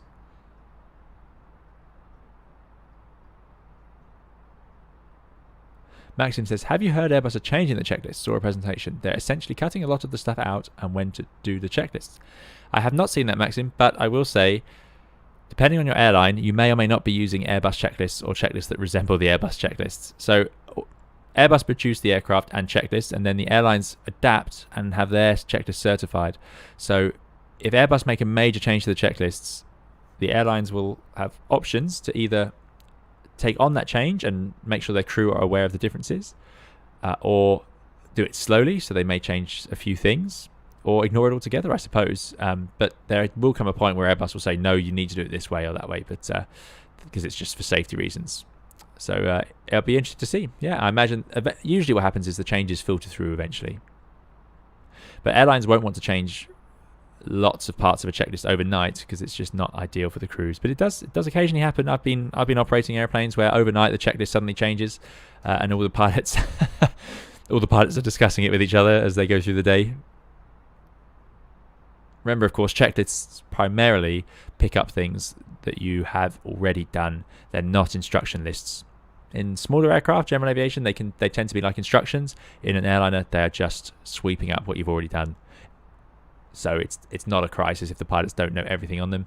But obviously, we talk about the Swiss cheese model, where you have lots of different holes, and if they all line up, that's when you have a safety issue. So one of those layers is obviously checklists. So if the checklists change and people don't know how to use them, then that's a hole appearing in that safety, and you're relying on other things to pick it up. So yeah, lots and lots of things to consider for the airlines, no doubt.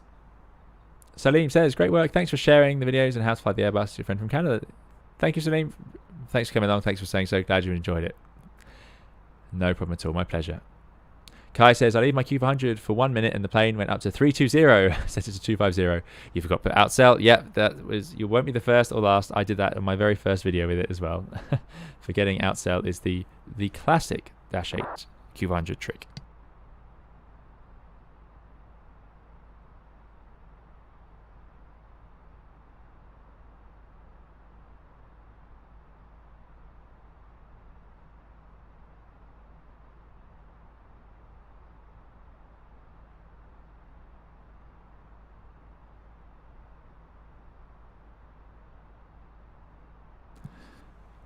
Ecam can pick it up, says Mr. Cookie. Exactly, there you go.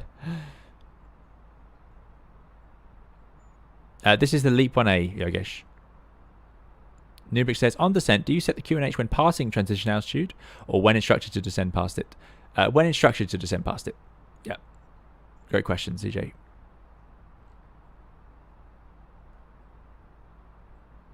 Sorry, I'm way behind on the chat here, so I'm jumping around a bit. So if I've missed anything, I do apologise. It wasn't intentional.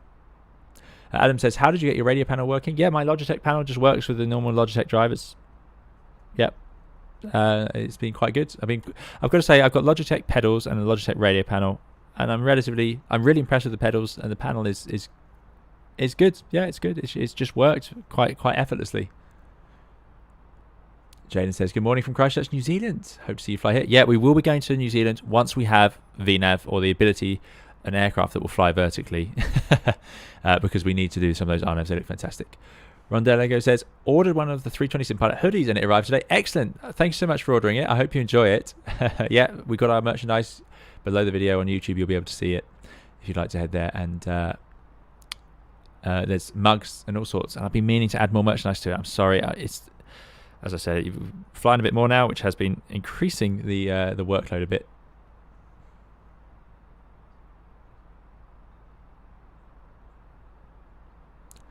Manuel says, you need to put custom camera views on your number pad. It will solve your hands. Okay, that's something I should definitely consider. Yeah.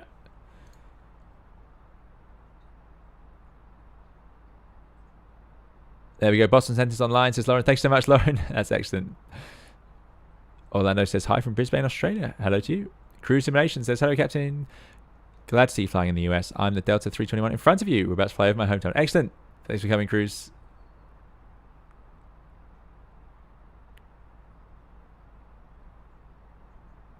Fly-by-wire is coming out with post-it notes in the near future. Fantastic. Yeah, some pilots do put post-it notes all over the flight deck. I personally don't, but some people do.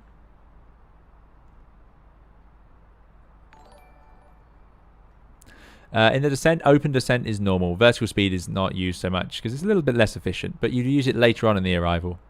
I have a video, when to descend, which I think talks about that side of things. Christy says, the way you explain things is excellent and a good insight even for us qualified lot. Thanks, Chris. Really appreciate it. Thanks for coming along. Jack says, just flew into Chicago last night and the wind flaps were stuck up from ice. Is this a common issue in icy conditions? Because as you mentioned before, the ice won't stick below minus 40 degrees. Just curious. So what do you mean, Jack? Does that mean... So they couldn't lower the flaps? That sounds quite an exciting flight. After landing, there's our 1,000 feet to go. We finally made it. 700 feet per minute. 160 knot tailwind. Unbelievable. Yeah, after landing, if you land in a snow-contaminated runway in the Airbus, or if on approach you're flying along and there's ice building up on the leading edge of the aircraft, you may leave the flaps down until you park up. The reason is, if snow and slush are blasted onto the flaps from the reverse thruster on landing, or ice is built up along the leading edges behind the slats, you don't then want to retract the slats because you could damage the wings and the flaps. So you'd park up and engineers would inspect it and clear it if they need to. Now, I can't imagine they'd thank you very much for bringing them an airplane where they had to go around in the snow and clean ice off the leading edge behind the slats. That does not sound fun or comfortable work. But that is what you have to do. It's unusual. The Airbus doesn't pick up too much ice on the wings during flight, thankfully, but it could happen. Hence that procedure. The dynamic of landing in snow and then having to choose to leave the flaps out whilst you taxi in snow and over snow-covered taxiways, or bring them in on the runway where there tends to be less snow, or snow that's been cleared perhaps with de icing fluid, or you haven't used max reverse. It depends. But usually you want to get the flaps in after landing to protect the flaps. But if you think there's ice already on them, then you're stuck. You need to leave them out. Yeah. Joshua says, great to see you flying in the US. Any other US flights planned? Yeah, we'll have to do some more, no doubt. There's Mac out star. We've reached the top. Hey, so Jack, yeah, interesting. But if the flaps are stuck up, that would be a really exciting flight. If the radio panel doesn't work, Adam Cooper, those of you with the Logitech panel, make sure you get the drivers from Logitech's website and then make sure you assign a button to Avionics Master Switch On. So I have to have that button assigned. I've got it assigned on my joystick. Avionics Master Switch On. I press that and then the panel comes to life in the Airbus. Yeah.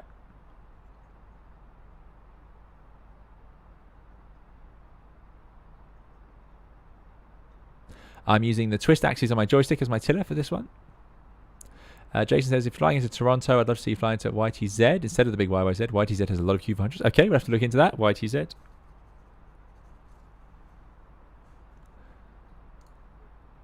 Is the fly-by-wire A320 a study level add-on? It is not yet. Study level, a lot of you will know my thoughts on that. I don't think there's any of these that are truly study level to the point where you can actually learn the real aircraft on it for various reasons. Not to say they don't represent it very well, but I mean in terms of there's just so many differences. You've just got to follow what your airline gives you and the full flight simulators that they have. And the full flight simulators use the real aircraft computers and so on. But, oh, look at that oil pressure, 402. So that's probably a function of 80 degrees. Yeah, I'm not sure what's going on there, but that's not normal. That's very high. But yeah, this is a really good add-on. There's lots and lots of detail, but it's missing VNAV. So at the moment, it doesn't quite qualify as being at that level, but it will one day, because it's just so many other systems work so well, and they are. Someone put it great. Someone put a comment on my nose wheel steering video, and they said the fly-by-wire team have proven their stubbornness once again, and that's great. Which is that they don't let the sim stop them. They find ways around everything, and they have done an amazing job. So yeah. Oh wow. So what's happened there is we just lost 100 knots of tailwind, so we gained 160 knots of airspeed. That's the simulator. So I'm going to put the autopilot back in. I'm going to get rid of that master warning. The overspeed warning you can't cancel in the real aircraft. There we go. Okay, so that is because the sim is now offline, even though we are on that sim. So it's lost the weather data, and that's a bit of a nuisance.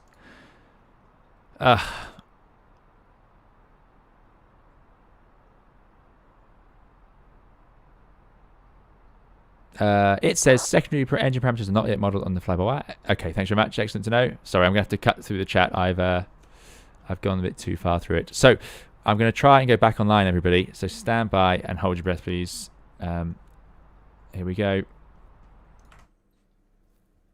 Just going to...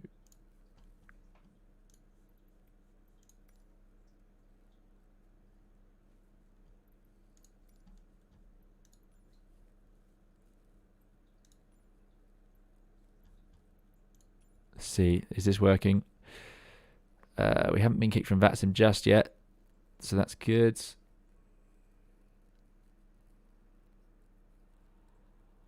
Successfully connected, that's good. We're getting lots of good signs. Applying settings. It's going to load it all in now. How do you like the Logitech rudder pedals? Said the real Ace Guard. I have the Thrustmaster ones and looking for an upgrade that doesn't break the bank. I like the Logitech ones. I prefer them to the Thrustmaster. The lower end Thrustmaster pedals. And I'm just going to leave the screen. I'm going to leave the screen off for a second, because we have an interesting situation here, and I don't want to confuse you all. Effectively, it's gone into alpha floor, and it's going to take it ages to gain the energy back. I don't want to confuse people because I'm not sure how accurate this modeling is yet. So I'm actually going to descend. That's the way we're going to get through that. To 360. I'm going to go that to managed. Yeah, so it lost that 160 knot tailwind.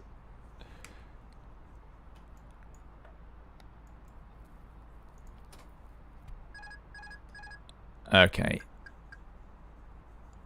Hold on.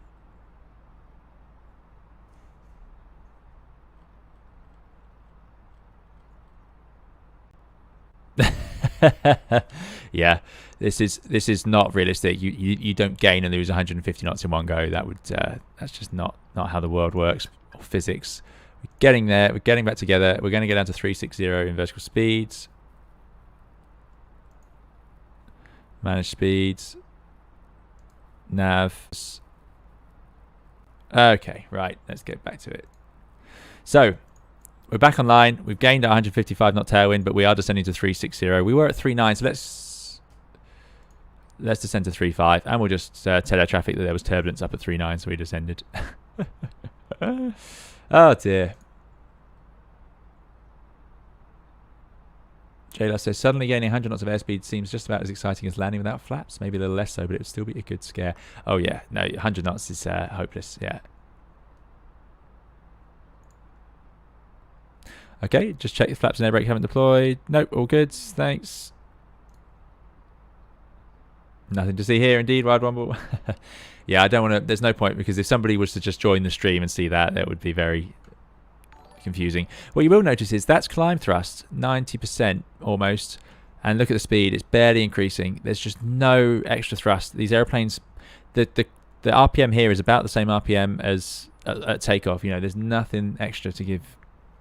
Elliot, thanks so much for your $5 super chat. Really appreciate it. Elliot says, got to go. Have a great flight. Hope nothing else goes wrong. Make sure to check out the A380X demo at KFBW. It's old work, but still good to see. Thanks so much, Elliot. Really appreciate it. Thanks for joining us. Thanks so much for the very kind donation. And yeah, we will be definitely going to the KFBW and checking out the A380. I might do that on a Twitch stream at some point. It could be good fun. Thanks so much. Really appreciate it. And good to see you. See you next time. Thanks for those follows on Twitch, those of you who joined us there. You baking me crazy says just join the stream. Can confirm. Very confused. Yes. Yeah, that was quite something. So we lost internet, headwinds and tailwinds adjusting accordingly, causing all sorts of mayhem. It's all coming back together though. Our passengers should be very relieved and happy. Whilst we descend down there, I'm now going to start adjusting charts. Goodbye, Chicago. We had a great time in Chicago. And now we're going to K, Boston, Logan International. Fantastic. Never been there, obviously, just like Chicago. So, star, we are expecting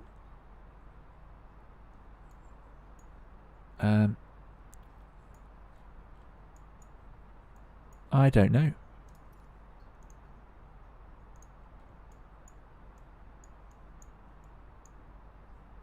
JFund 2, which was the expected route. There we go. Next step will be finding out the runway in use, so we'll do that once we're level. We'll grab an ATIS. Might do a systems check as well. Chord was a lot of fun to taxi around indeed. JFund, thanks Dana J.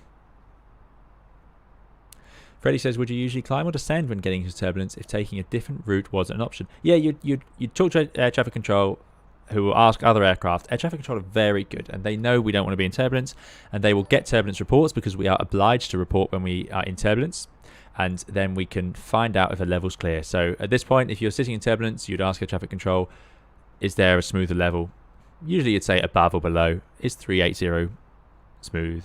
Or in our case, say we're at odd level, so it's 370 smooth, and then you might try it. And yeah, it's rare that turning left or right can make a difference because it covers such big areas. It's usually vertically that we can try and get out of turbulence.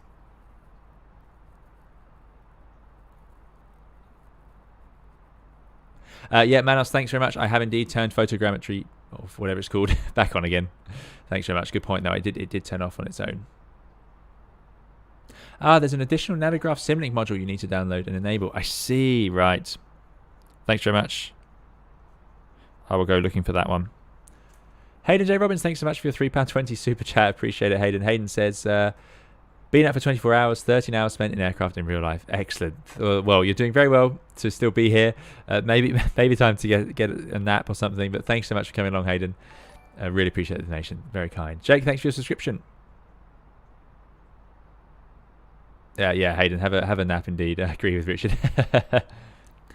Alan says, is managed descent commonly used for descending? I'm looking forward to the upcoming VNAV in the A32NX, but curious as to what is most commonly used with ATC in real life. Managed for stars? Yeah, I would use managed descent as much as I can, unless air traffic control give me an instruction that deviates from the standard arrival. So if I'm using a star, then managed descent, absolutely, it's great. It meets the descent requirements, it plans the energy, it's fantastic. 2 right in use, says mine. Thank you very much. Let's jump in here, enter desk data. Yeah, we are close. Let's put it in to give ourselves a heads up. KBOS, 430 miles. That is still quite a way away. I'm surprised it's giving us that message. Although we are racing there at a ridiculous speed. Let's go looking for an ATIS.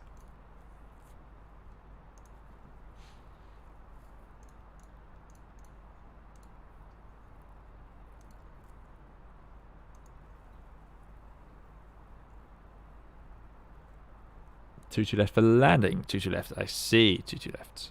Excellent. Thanks very much to Moyne and Lauren for that.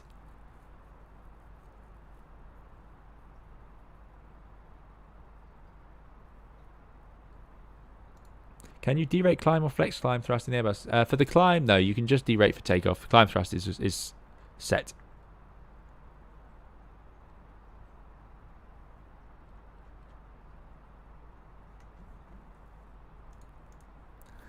Received messages. ATIS. Hey, look at this. Fantastic. Print. There it is. Oh, I love that it just appears here. What a great little touch. Again, the quality of life features in the fly-by-wire are superb. So, chord ATIS. Easterly wind. 4 statute miles in Viz. That's pretty bad, actually. Light snow. Mist. Yeah, mist. Overcast 22. Temperature 2. Dew point -1. Temperature 2975. I'm just going to load this in now. We'll update it as and when, but we might as well have it ready to go. They do have long ATISes in America, although they've suddenly got longer in Europe because now there's all reporting runway frictions and so on. That's O'Hare. Yeah, what am I doing? I read that out. Totally happy. No wonder it sounded so similar. Did I write chord in? K-Boss. Come on, K-Boss.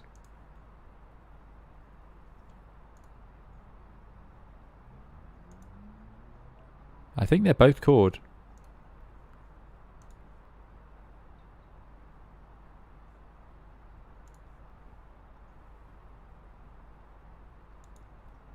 Aha! K-Boss Prince. There we go. Ah, Boston. That's okay. So they're not all that long then. That's much better. Right, 30009. Thanks very much, everyone. I like to think I'd have figured it out when the runway in use was wrong, but yeah. 30009. 10 statute miles, much nicer.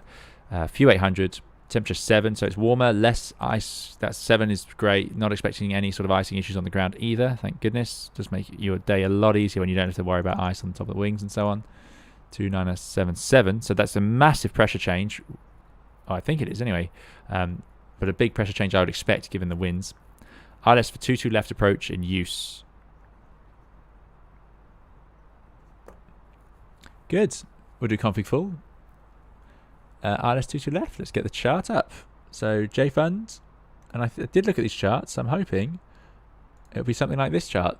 ILS 22 left. Now, funny enough, these arrivals don't seem to match up, but JFund comes in, and from Bond to JFund, and then there's a few different routes here, but I'm assuming we're going to go to Riva. Anyway, none of those points actually type with the ILS. We need to get radar vectors to that. So let's just finish getting our charts in order. So here's the runway. So 22 left for landing. Nice and long runway. Locating to the right, holding short of the other runway over to the terminal. Lauren did tell us a terminal we need, which is Terminal B. Terminal C. Terminal B is down here, so we're going to park down here in the Echo apron. Parking gates. Terminal B. So I don't know. Let's go for gates. I don't know. 20, because we do have to tell them. Salvador, thank you so much for your super chat. Really, really kind of you, Salvador. And we've got the pair waving the waving flags and running rampage around the city. that's a slightly terrifying sticker. I do like it though. Thank you so much. Really, really appreciate it. I hope you're enjoying the video, Salvador. Thank you for so kindly donating towards the channel. I really, really appreciate it, and I'm glad you've been enjoying it. That's yeah, that is. I've not seen that one before. So here's. I do apologise. I'm not familiar with the currency MX. MX. So I can only apologise. Is that Mexico?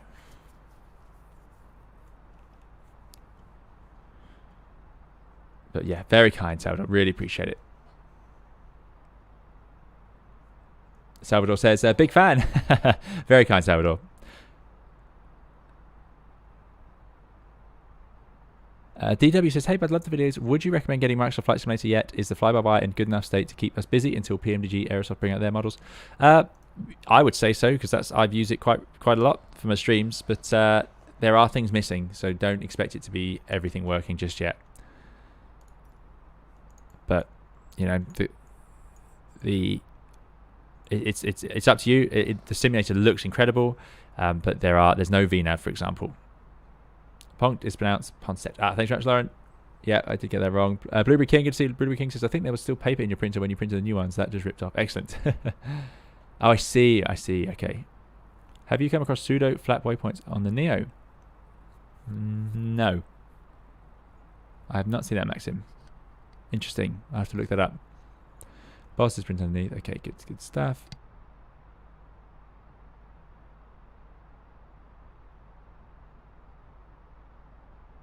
MX is Mexican pizzas. Thanks very much. No one gets punked. Excellent.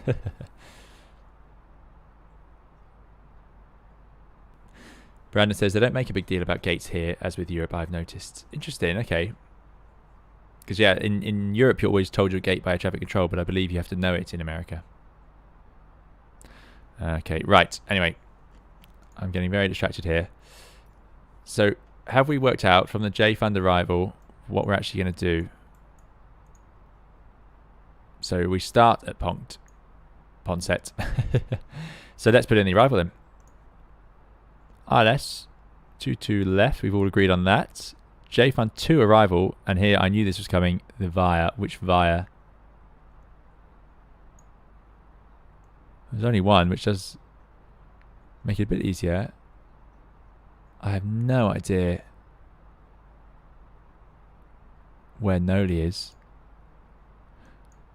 Lund. Spiced.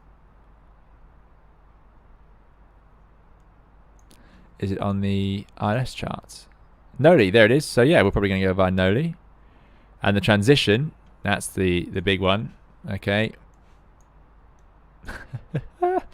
Is, well, they'll tell us, I suppose.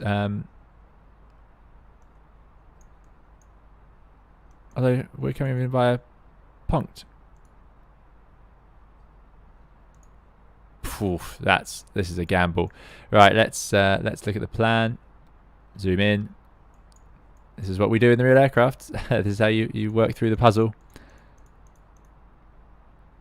Okay, so downwind via and off on a vector. That would make sense because finishing at Riva actually takes you out over here, Seahag, out to sea. So this would make more sense. This is quite a European thing actually. This is sort of, Germany does a lot of this where you just head off on a vector and then you get turned in by traffic as and when they see fit. Okay, that's good. I like that. J-Fund 2, DME or GPS required. It is an RNAV arrival, of course, so that's fine. We are RNAV 1.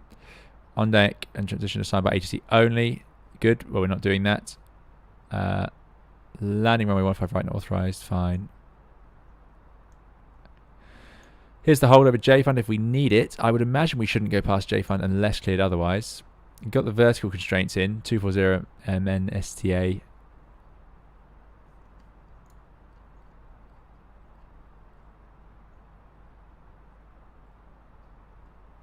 Salvador asks, hey, do you coach one-on-one? I don't coach one-on-one, I'm afraid. Yeah, it's not something I've done. Cyber Gaming, good to see you. See you next time. Thanks for coming along. Mike says, would love to see you dual stream with Katie Pilot. She is also the 320 pilot in real life. But every time I watch, she talks about how awful the flyby A320 is. I find it interesting that you're so different. Yeah, maybe I'll have to do it. Maybe I have to invite Katie onto the show, and we can engage in debate over what we do and don't like. Indeed. Yeah, I've seen Katie Pilot on Twitch, of course, very big Twitch streamer. The Dark Angel says, I think the gates in the US that your dispatcher gives you. Okay, interesting.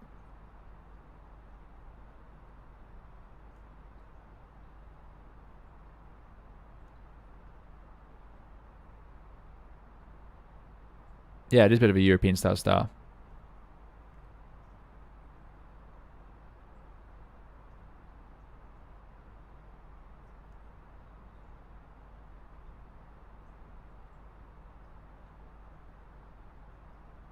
Cheekpoint says you can make it a podcast. Yeah, I do think about podcasts. I worry that I would never have the time, but I worry about what the angle would be. We need it to be, just a podcast of just me talking on my own is no good at all. We need it to be something, because of course this stream is just me talking. So something definitely I've considered, indeed. Litchfielder, good to see you. Thanks for joining us. Deadbot says these videos have helped me so much in casual simming. Thanks. You're very welcome, Deadbot. Thank you so much. The same way 41 miles from its 360 to 240. Thanks very much, Moin. Michael says, hi, 320 Sim Pilot. Nice to catch you live. I've learned so much from your tutorials. Excellent, Michael. Thanks for joining us. And yeah, I'm glad you've been enjoying them.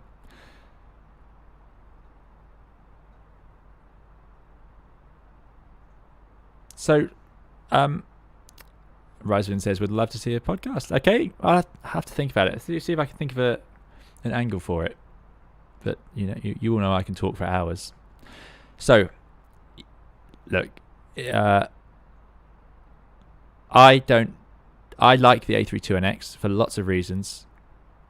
It isn't perfect, but it is a freeware Airbus. So, you know, most of our channel at this point, and a lot of our core members are from X-Plane and flying the Toliss, which is a highly detailed, mature add-on, and it's fantastic. And we regularly fly it, and there are other aircraft on the channel. The A32NX is obviously not up to that standard in some respects, but it is a freeware project, so everybody gets access to it. So when I started flight simming, I didn't have expensive payware add-ons. I had the flight simulator, and that was it. And sometimes I could download some freeware. And there'll be people out there who won't be interested in, or won't be capable of, or won't be it won't be sensible for them to spend £100 or whatever price an add-on aircraft is, and they can be expensive, obviously. So I love the fact that everybody can get their hands on this. Now, I appreciate there's some the deciding factor really is actually, can your computer run Microsoft Flight Simulator? And if it can, it has to be a pretty good computer anyway. So I appreciate that that's maybe not quite the case.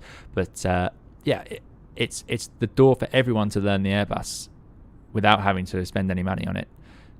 And you know, my videos are all up online for free. You can go around, and I've seen these courses.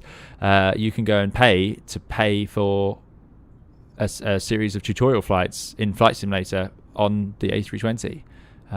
But you know, they're on my channel, and you can also see the videos there if you want to. Some people might find a more condensed payware course better, but I think it's great, and I think it's great that the team puts so much effort in, and they, like I say, they come up with some really unique and clever solutions to problems that I haven't seen done before.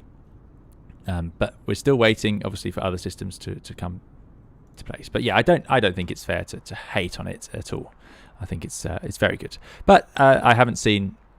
I'm not talking about any in particular streamers or Katie's opinion on it at all. I'm just talking about my own opinions of the A32NX and where it fits in the market, and it will stay relevant after the release of the Phoenix, and obviously there's Aerosoft, I suppose, and all sorts. It's going to stay relevant because it's free. It's just too important.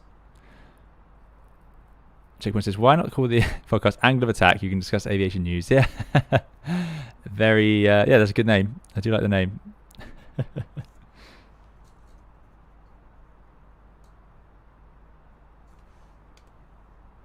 Our flight plan discontinuity is normal in the Airbus. Yeah, you get discontinuities if it doesn't sequence. So that discontinuity would sit there because we've got a manual leg. And this is like, you know, the LNAV has come so far in the fly-by-wire. You know, that's just great. That's what it would do. That's what I'd expect it to do. TCAS and other stuff just around the corner, which is great news as well.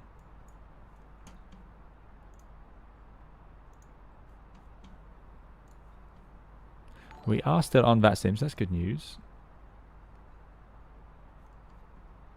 Thank you again, Salvador, for that very generous donation. Really, really appreciate it. Very kind of you.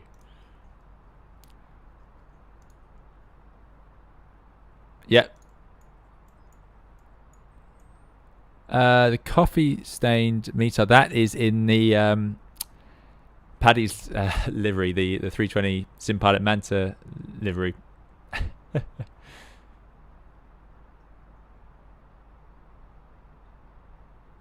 Jeff says, what's the deal with high quality pay where airliners being missing? Is it just because it's too young? Yeah, pretty much. I think Asobo is working very hard. They've got a huge list of things because the simulator needed a lot of work after release, let alone trying to help the developers. But it's changing. We have the CRJ, which is excellent. We are going to see more and more coming. Thanks for coming, Wild Wumble. See you next time.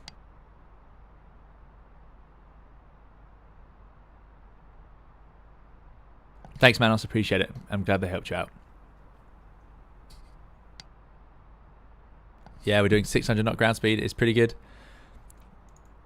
If it isn't too turbulent, we could get up to 8. Break our own speed record.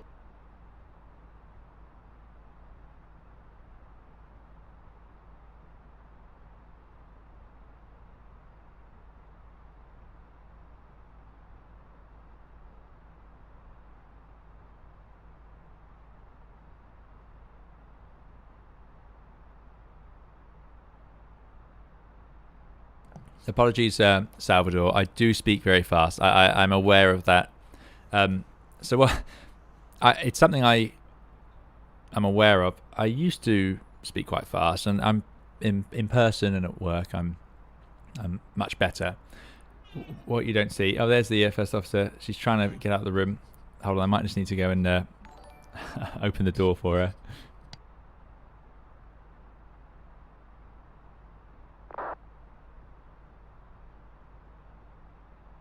Okay, crisis over. The first officer has successfully opened the door herself and disappeared out. Yeah, when I'm streaming, I sit here and I've got so many messages because obviously I've got a screen that's just got the streaming software with all the messages on, so I end up rushing through it. So I do apologise. L Smith says, "Can we get a Dash 8 stream soon?" So I've streamed the Q4XP a few times, and we will certainly stream it again. But 747-200 to come, and Concorde as well. Rizlan Music is really looking forward to the Just Flight BAE 146. Me too. And the great news is we know how to fly the 146. We've used their 146 in X-Plane. So yeah, looking forward to that. It's a fantastic add-on in X-Plane. So I am very excited to try it out in Microsoft Flight Simulator. Yogesh says, no, F5 GVC can be slow. Now, I'm on VATSIM, the award VATSIM. I haven't tried IBAO, I'm afraid. Yogesh, you can't derate climb or flex in the... You can... Not for climb thrust. Climb thrust is just set.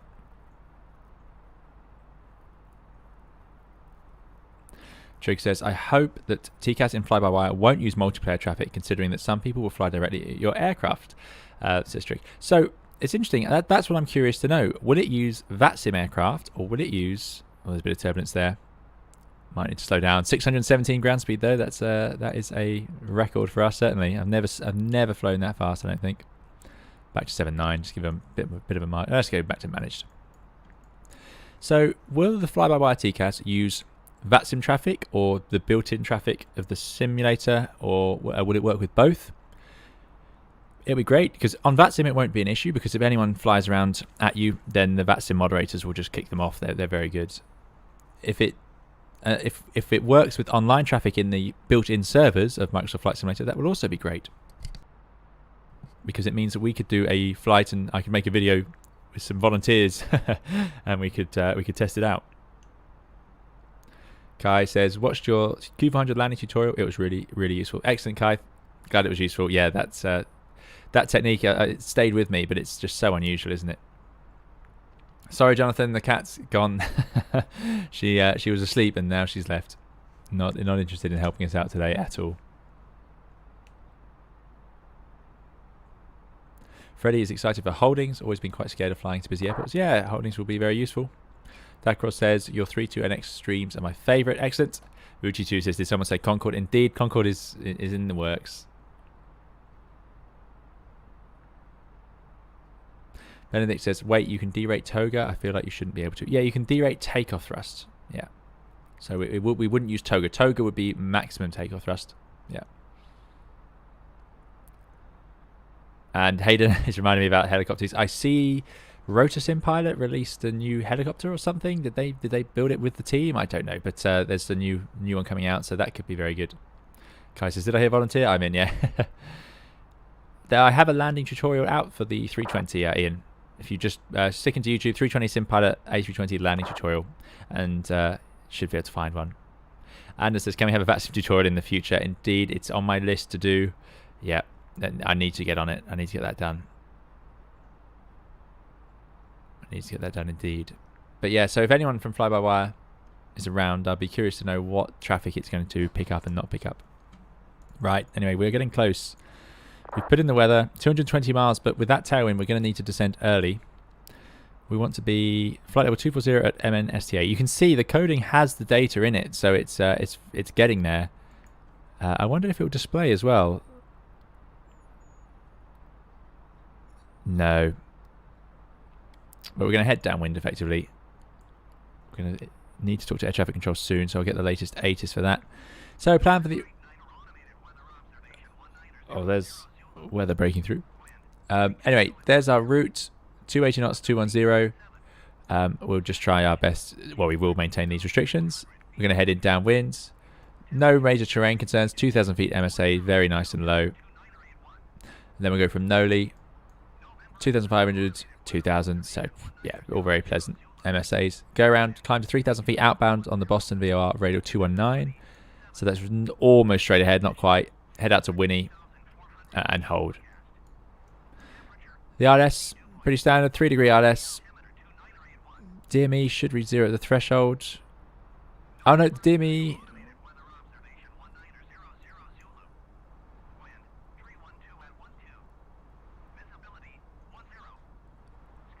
I think it's going to reach 0 before we get there.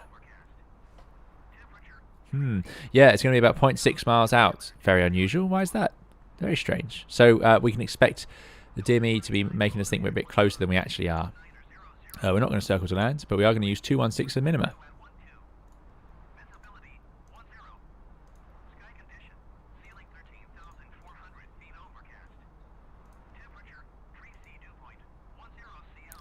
And going altitude, 3,000 feet.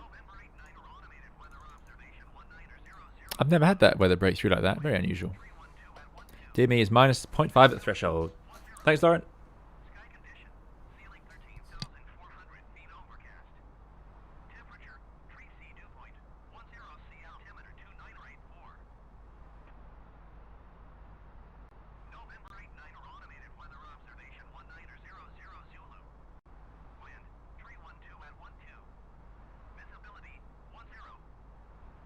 People are asking, could a 320 do a loop without fly-by-wire? Jonathan asks that.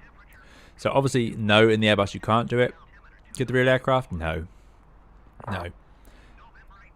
I mean, it may or may not, but the problem with the loop is you have to have such airspeed going into it and pull such G that it would be over 2.5 G, I would suspect. But no, you can't do that. Kotsky landed successfully. Well done, Kotsky. Thanks for coming along. Glad you like the channel.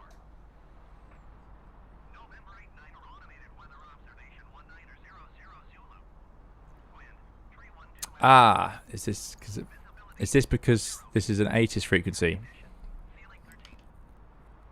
Okay, so 1228 must be an ATIS frequency. Let's just change over to the Life Airbus Pilot. Thanks so much and Happy New Year. Happy New Year to you, John. Thanks for coming along. Glad you like it. Yogesh says, is there any condition where climb thrust is higher than takeoff thrust? No, but there's conditions in the NEO where they're almost pretty much the same. So you in a NEO aircraft on takeoff with a high D rate, you'll find that, and you might notice as a passenger, the engines don't do that spooling down at acceleration altitude that you get in the older engines. So you'll take off and then you'll just keep, the engines just stay at the same noise. So Manos says, technically it detects flight models around you, like the main map where you see your friends. Okay, so it should work with everything then.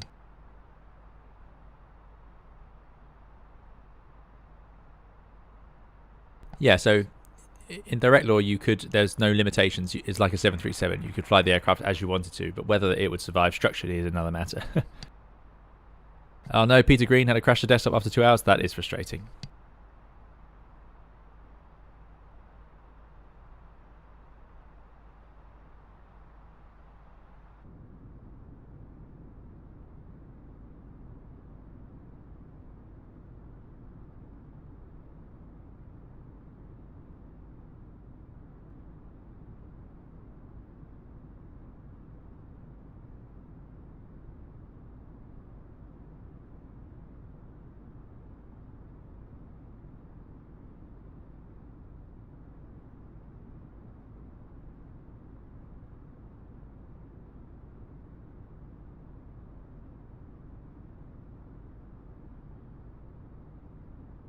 Osco says, have you flown the Aerosoft 320? I think it's pretty good, especially for my PC. I did. I flew the Aerosoft 320 in FSX, and I really liked it. And that was the one I first got, and that's the one that I haven't used it since learning to fly the Airbus in real life. But I did originally fly the Aerosoft one in FSX, and that's the one where I couldn't even turn on the engines. Nothing made sense to me.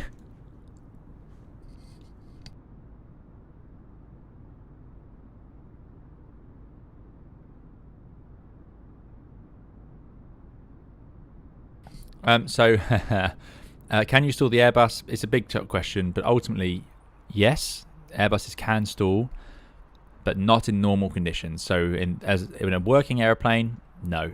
I can pull back on the side stick as much as I like, it won't stall.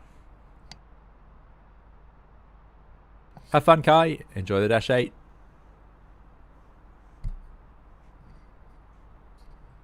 Oh, and spotting a 2-hour flight and then a crash desktop. That is no good at all. Yeah, that is no good. I am indeed excited for the Phoenix A320 CEO. Karemo, absolutely.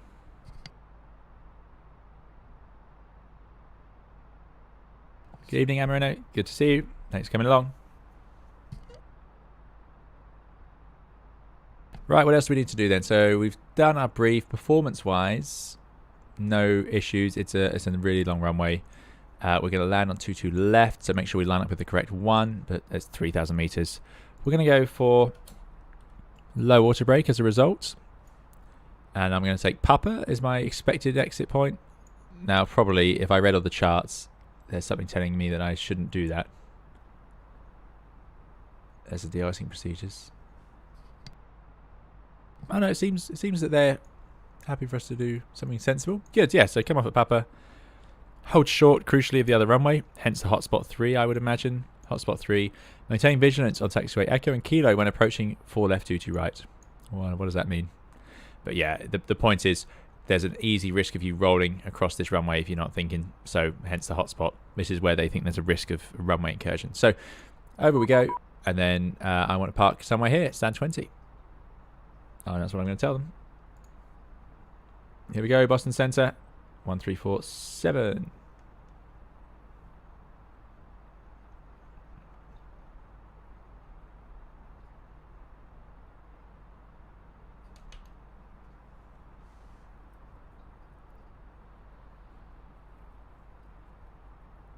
Selection 32 Kilo, runway 24 vacated in... Sadly, Jamlin, I have never flown in real life the 757. I've flown on it, but never flown it. Taxi to ramp and monitor frequency. Thanks for ATC. Fraction 32 Kilo. Right, where are we going? We're going to Punkt. Should I try and impress them? I've already forgotten the name, though. Ponset, wasn't it? Boston, good day. American 298, flight level 350 to Ponset. American 298, Boston Center flow, descend via the J-Fund 2, arrival runway 22 left at Boston to Boston, altimeter 2977. And let's see, squawk 4730. Squawk 4730, descend via the J-Fund 2 to arrival 22 left at Boston, altimeter 2977, American 298. Oof. Getting away with it. So descend by the arrival. Don't hear that much in Europe. Very rare. Very rare. So let's see if I can not mess that up. Squawk was 4730. Air Canada 672, wind 270 at 10, runway 22 left. TCAS can go to below.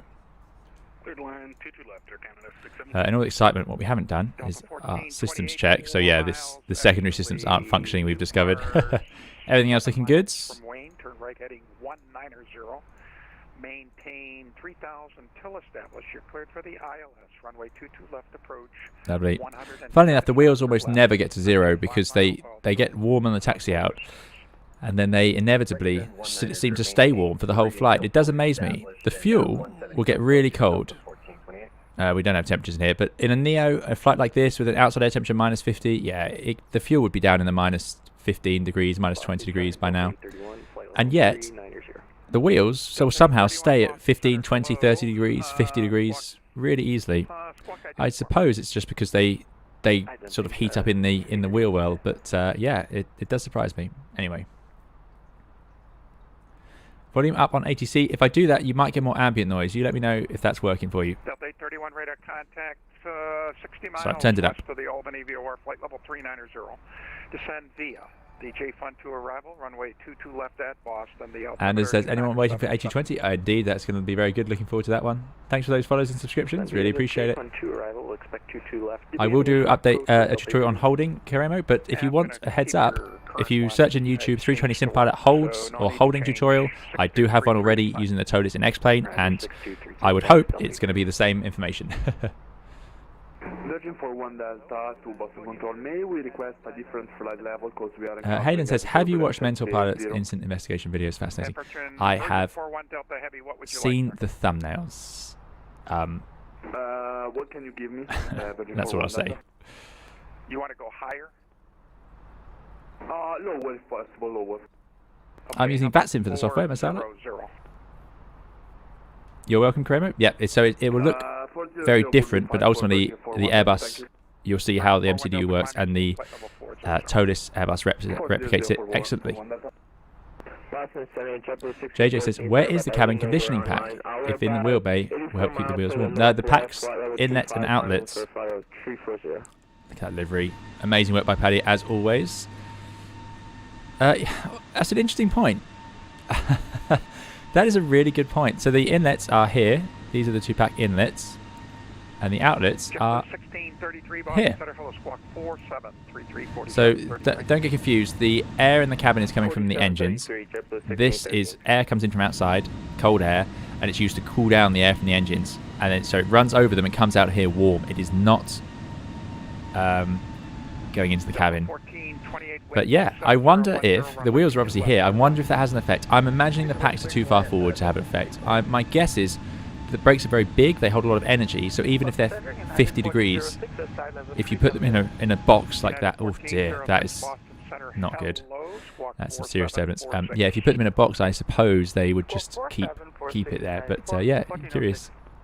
Darkers wants more external views. Okay, we can deliver. Get some of the contrail. Oh, unreal. Unreal. That brushed bare metal effect, absolutely nailed by Padday. Yeah, it is. So you'll notice Padday's done a great job. The composite parts of the airplane, so I didn't realise the tail cone was. But yeah, the bits that aren't able to be brushed to bare metal are painted great. I think it looks quite good anyway. So these sort of panels down here, these are very lightweight. The nose cone, of course, can't be metal because there's a radar behind it, so it would just reflect the metal if you had a metal nose cone. Actually, I wanted you to slow a bit. And of course, the engine nacelles. Give me 170 or less. Gear doors, interesting. Yeah. I suppose that does make sense because of these ones are. You can see that on the walk around. Interpret that as maintain 170 until focus. Yeah, that's my bad. I should have been more clear on that. No problem. We've been maintaining other heat exchangers, there's internal ones to do with the oil and so on. That's working out fine. I got you separated good. Brake fans are visible on the wheels. Yeah, let's see if they're on this model. I can't remember now. Hello. So we are joined, as ever, just in time for the descent, by the first officer. Hello. Tornado 43, thanks so much for your 5-year super chat. Really appreciate it. Tornado 43 says, which sim platform and A320 add-on do you recommend for screening prep? I have frozen ATPL but no PC sim experience. That's a tricky question. You're doing exactly what you should be doing. I'm just giving you some separation from the traffic ahead, and you can expect vector show. Aha. Okay, copy that. Just wanted to check. Thank you. Yeah. I would say, well, it's either going to be the Toliss in X-Plane, but of course that's either a 19 or 21, or it'd be the FS Labs in P3D, but I know very little about those. That's a really good question, Tornado 43. Thank you very much for the super chat. Really appreciate it. Yeah, it depends. If you have any simulator, no PC sim experience. I mean, yeah, so this would not be the one to go for sim prep. Also, to be clear to those of you watching, sim prep is, or screening prep, sorry, that Tornado's talking about is assessments. Sir, if you could give me your indicated airspeed. Anyway, we better start down above 240. Oh, we are really high. What am I doing? I'm nattering away. maintain 300 or 2-4 for now. 300 knots. In fact, next is 2-1 and 280 knots, so let's get down to 2-1.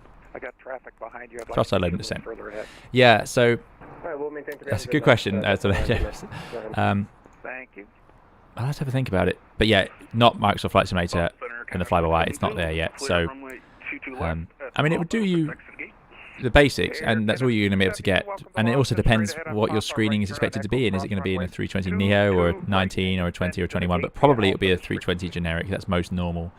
In which case, that's the FS Labs in P3D. But that's quite an expensive set, I must say. So an alternative would be the Toliss A321 in X-Plane 11. But again, the numbers will be slightly different. But you can choose CFM and IE on the Toliss, so you can sort of have a go at both and then adapt it to whichever you expect to do your screening in. But the weights will be different, the landing might feel a bit different, that sort of thing. But landing, no airline will assess you on your landing and a screening, or they shouldn't do. Descend via the JFN 2 arrival, runway 22 left, altimeter 2977, United 1406. Fuji2 says Happy Christmas to the FO. 298, say indicated airs, or let's see, what's your current Mach? American 298, we're Mach 77, just converting to 280. Okay, American 298, okay, very good. In the transition, 250 knots or less. I've got you overtaking the traffic ahead. 250 or less, American 298. Okay, 250. That's speed brakes then, because I've got us way high. So out come the speed brakes. Runway 22 right, taxi via Bravo, November, cross runway. Thanks for those subscriptions. Really appreciate it. Flight Factor 320, I have not tried Jamlin, but yeah, Flight Factor 320 would be the most generic one in X-Plane, and could be a bit cheaper combination. Especially if you grab X-Plane on sale on Steam. I don't know what it's missing though. That's the only problem. Yeah, Jason, I could agree with that. Yeah, Jason's Sauntry. I could agree with that. You Baking Me Crazy says, did American Airlines update the livery? Turn left heading 095. 095 on the heading, descend and maintain 3000. I'm going to give you vectors to the ILS runway 22 left approach. Okay, left heading 095, descend and maintain 3000 feet. American 298. Great. Well, that solves a lot of our problems. You can resume normal speed. Okay, normal speed. Thank you, American 298. Brickyard 4804. 3000 feet. 27010, runway 22 left, clear to land. And 2977, so let's put that in. No, it wasn't much different to what we had before. We can do normal speed, so I'm going to go... Quickest way down now is with speed brakes, open descent, and to wind the speed on. Where are you, sir? So let's get down.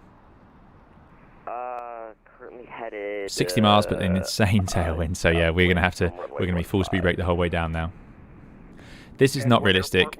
Not all of these panels come up. This one here is a ground spoiler only. Okay, so you're VFR out of Bradley, is that right? Correct. You Bake Me Crazy asks, did they update the livery from the polished metal look because of the composite aircraft? I would guess so. That would be my guess, but I don't know if that's official or not. So he says, thanks man, yeah, I had my MTC on the 7.3 Classic, just want to get a feeling for an Airbus style. Yeah, so... Well, if you just want a feeling for an Airbus, and this is an option because it's free and you just have to pay for Microsoft Flight Simulator, or you can get it on a Game Pass as long as your PC is good enough to run it. But the Toliss is a bit more complete. 255 Charlie Papa is on the ground at Syracuse International, looking to pick up our IFR to Teterboro when you're ready, sir. Good point, Jamlin. So he said 250 at the transition, which would be 18,000 feet. It depends what he means. That's transition to do with when you convert to QNH. I interpreted him to be saying the transition from Mach to speed. That's what I would have read that as. So controllers will often say on conversion. That's what they say in Europe. On conversion, speed 280 knots. So that's what I think he was saying. But I see what you're saying, yeah. Have you ever had to use expedite? No point. It doesn't really make... you can do it, expedite descent. But I could have just selected that speed myself. So no, I never use expedite, no. Right, I'm running behind now. Boobang, hi. Good to see you. Are IEs noticeably more audible? I don't think there's a massive noise difference in the engines, no. The Neos are all quieter, of course. That is the only difference. The Neos are noticeably quieter. CRJ 700, about 10 miles Southeast of White Plains, 25.3, climbing flight level 350. Ian, you switch from Mach to normal whenever the moment is right. So if we were descending at Mach decimal 70, but we wanted to convert to 340, then we still wouldn't have done it. You see that we're still only at decimal 7. American 298, did I give you 3,000 on the descent? AFM American 298. Okay. I'm just having trouble keeping all the tags straight here today. Descend and maintain 3,000, and again, that'll be vectors for the ILS runway 22 left. Thanks very much. 3,000 feet, vectors 22 left, American 298. Maybe happy with the high speed for now. We're pretty high. Yeah, speed your discretion until you are slowed by the star or the 10,000 foot restriction. Okay, we'll do 250 at the 10,000 foot restriction. American 298, thanks. Okay, that solves that. Hello, that does mean we are very high. Right. Wind VFR 3, departure to the south, please. And number 8289 Alpha, your VFR 3 is approved, but it's going to be a little while. I've got to let the traffic slow down. I've just got too much traffic right now. If you want to wait, I'll be glad to help you out. This controller's having great fun. They're doing a fantastic job. So we're 20 miles out to Noli. So we've got about 30 miles to go at 15,000 feet. We need about 45 miles. I'm going to have to fess up here. This tailwind has just stuck with us much more than I ever would have imagined. And if we're going to have to come back to 250 in a minute, then that's going to be a real problem. In real life, you'd get more than 3,000 feet per minute out of an airplane at this speed, I would think. Just about. Maybe not, but I think so. Steve says my ears are popping. Yeah, you might, with a sustained high descent rate like this, you might start to feel your ears popping. And I'll try to pick you up when I... Rubeng says, thanks for pointing out the park brake light in the Tiller video you did. Spent some time on that video. Excellent, Rubeng. Great to hear. And yeah, no, I was looking for that straight away. So excellent work. Amazing what you guys are achieving with this add-on. Jaden says, I heard with autopilot engaged you only have half speed brake available. Is that correct? Fly-by-wire seems to allow you to deploy them fully. Indeed, in the 320, only the 320, 319 and 21 are different. In the 20, you actually only get half speed brake. You can move the lever. Oh, you can move this lever full, but all you'll get from the actual speed brakes is half, only in the 320. Delta 100, descend and maintain 3,000. Right, 250 knots it is. Descend and maintain 3,000, do you want us to maintain 300 knots or down at 250? So back to open descent. Yeah, I don't like, not a fan of 10,000 feet, you have to go to 250 or less. Alright, roger that, 250. So air traffic control can allow you to do faster speeds if they choose to, but it's totally in their rights to say no, you're not allowed to. Right, 10,000 feet. 357 Boston Center, hello. Are you LS buttons on. Landing lights on. That'd be some serious rumbling, but because of the airspeed. 357, Roger. Squawk 4737. I'm going to have to ask him for some extra miles. We need about 30 miles. We are. We're starting to get better, but we've got to slow down. That's the problem. Thanks for flying. We'll see you later. Yeah. American 290, Here we go. 7 miles from Wayne, turn right heading 190, maintain 3,000 until established, cleared ILS runway 22 left approach. Let me know if that's going to work for you. You're a little bit high, but I think you should be able to make it. American 298, apologies. Yeah, we're just a bit fast to make that. So we need about, can we get something like 25 track miles? American 298, you want... well, I tell you what, maintain that present heading. I'll take you through the localizer, give you time to descend. Descend and maintain 3,000. Perfect. Descend and maintain 3,000, expecting to go through the localizer. That'll work just fine, American 298, thanks. Great, solved. You've got to fess up now. We'd never make that because we're just too fast. He thinks we can, but he'll only be more annoyed and upset if we obviously mess that up because we can't do it. I'm at Boston Logan International. Right. Okay, I have no flight plan for you. I'm going to... Want to check that out? Oh yeah, I forgot that. My bad. I've done that many, many times. Let's clear out these legs. There we go. So Noli is the next point. We're going to go through the localizer.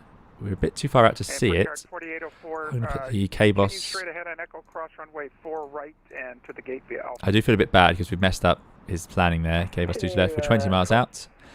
4 right. And it should have tuned by now. Yeah, there it is. 1103.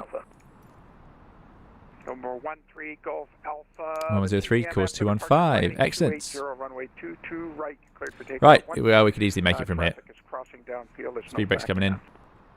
Firm 280 on the heading. Everything's going to get a little bit slower now, which is what we wanted.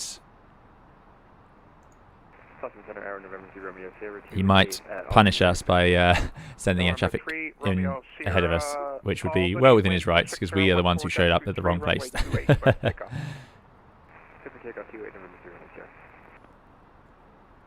And November 3 Romeo. Blueberry King says, I believe the 32NX flight model gives only half speed brake. The visual model just doesn't show it. And that sounds very possible. American 298 will be fine to turn in now. Thanks very much. American 298, Roger. You are now 11 miles from Wayne. Turn right heading 240. Maintain 3000 till established. Cleared ILS runway 22 left approach. Thanks so much. Right turn, heading 240. Maintain 3000 feet until established. Cleared ILS 22 left. American 298. Good stuff. 100, you can expect right turn all the way around to 240. 55-mile final for traffic. Oh. Alright, no problem. Delta 100. That's our fault. I go 237 to center, maintain 240, 6,000 feet, distance to go, 24 miles, so we are below profile. I'm going to pull the vertical speed now, and the reason I'm going to do that is I want to start getting control over my vertical profile. Keyline 556, turn right, and I want to get that speed back in an appropriate moment, but I don't want to slow down early because he's already trying to vector aircraft behind us. Now I don't want to think too much about the airplanes behind us, but I want to be considerate to air traffic control. There's no point in making a complete mess of things. Nobody's above 4,000 feet. He told us to maintain 3, so I reckon we're now in a room to do 1,000 feet per minute. We are nicely below profile. Let's go 800. And this way I can slow down with a nice shallow descent rate as and when we need to. Unbelievable graphics as ever. Thank you for those follows and subscriptions. Really appreciate it. Delta 226 for requesting IFR clearance from Boston Logan to Milwaukee. Yeah, in Europe you can get this sort of leeway. Yeah, I was hoping he'd do something like that. The only problem is that heading is not going to intercept us. 240, I can see that 240 is not going to work. Say again? Can you please go slow on the reading? So Vocus send it to you on text so you can read it as slow as you is 1,700 feet. We've got to intercept by then, so I can see the wind's too strong. I could hassle him, or I could do it myself. I might ask him. Let's set this up for the approach. So activating the approach phase, let's slow it down. Syracuse 28011, runway 28, clear for takeoff, fly runway heading. Runway 28, clear for takeoff, fly runway heading. Yeah, this is a bit unusual. November 3, Romeo Sierra. I'm going to have to just I'm going to take a right turn now because I don't want to. You would not do this in real life. You would speak to them, but it's unusual. There's obviously a mismatch between the winds and what he's expecting the aircraft to do. Boston Center, American 687 at Bravo. I've got to get over to that RS before then. 4,000 feet now. American 687. Thank you for Quebec. 18 miles out. That's absolutely fine. Speed's coming back now. Approach checklist. Briefing confirmed. Decamp status checked. Seatbelts are on. Barrier ref is set. MD-88 set. Engine mode selector as required. Now let me load up the recording software. And now I've just realised I did change it. So where have I left the new one? Following currently 5,000. Over 121 Delta X-ray Boston Center flow squawk 474147. Where have I left that? 4741 squawk for 1 Delta X-ray.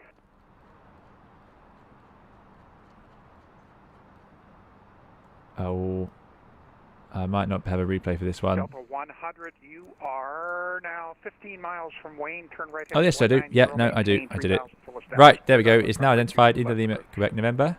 Right, heading 190, maintain 3,000 until established. There's the flight recorder recording. Approach Delta 100. Speed's back. Let's go to flat 1. Out star. Within range, it's identified. Arm the approach and the second order pilot. Out Cat 3 single AP1 plus 2, and there's Cat 3 dual. Keyline 556, turn left 10 degrees. Left 10 degrees, Keyline 556. Thanks, John Hill, for the subscription. So I'm using flight recorder now, which is just excellent. Temperature 3 degrees, going through cloud. 581, no flight plan. No excuse. Engine anti-ice has to come on. Boston Center, JetBlue 1633. We definitely don't want to slow down any more than this. And JetBlue 1633 under Not sure why my auto brake's disappearing. Lafayette and maintain flight level 200. Cross Lafayette at maintain 200, JetBlue 1613. Number 121 Delta X-ray radar contact. I'm going to clear out that Noli 31 waypoint miles southwest just of to the make sure it VOR sequences correctly. There we go. and maintain VFR. So we are now dragging it in a bit, but that is, yeah. Radar contact for 1 We had obviously a lot of extra track miles there, but that's totally fine given what situation we arrived in. VFR for 1 Delta X-ray to Syracuse. But yeah, interesting blueprint, and I believe... there's a hidden recorder in developer mode in Microsoft Flight. I didn't know that. Cherokee A Nano Alpha at 1500 Newport yeah, Bridge. I could believe that the 32NX is giving us half speed brake because that vertical speed was very good, about right, if not a little bit low. So clearly it's not giving us full speed brake. So again, great work by them to make this feel like the real aircraft. There's Lock Star. Gentle turn because we've got a strong crossing from the right at the moment. Done the approach checklist. Next will be the landing checklist. Why do you want autopilot 2? We always do on ILS approaches because it can take over if the first one fails. It could also, if we decide to auto-land the aircraft. 720, sorry for the delay, sir. On your arrival into Montreal, cross F dot, add and maintain. Anyway, we're doing great for fuel, 4.5 tons. Flight plan is sequenced. We've got Wayne. That's worked. 3,000 feet from 9 miles is correct. And we should see a difference here. So 9.5 versus 9.0. So half a mile difference, about what we expected. So that's good. Just going to check that the QNH is correct. Yeah, so the sim's got a slightly different QNH. The wind at Boston, 27010, runway 22 left, clear to land. Clear to land, 22 left, American 298. Thanks very much. Right, clear to land, 2 to left. Done. They do it quite early in America, don't they? Down we go. Let's go flaps 2. If we stay flap 1 without any strong headwind, we could find the speed actually increasing down the approach. And gear down. Arm the landing spoilers. This is a relatively sporty approach. Below the cloud now, engine anti-ice off. That will help us slow down because if you run with the engine anti-ice on, the idle point of the engines is higher and you can find that you end up with you get less drag out of it. There's Boston. Look at that. That's awesome.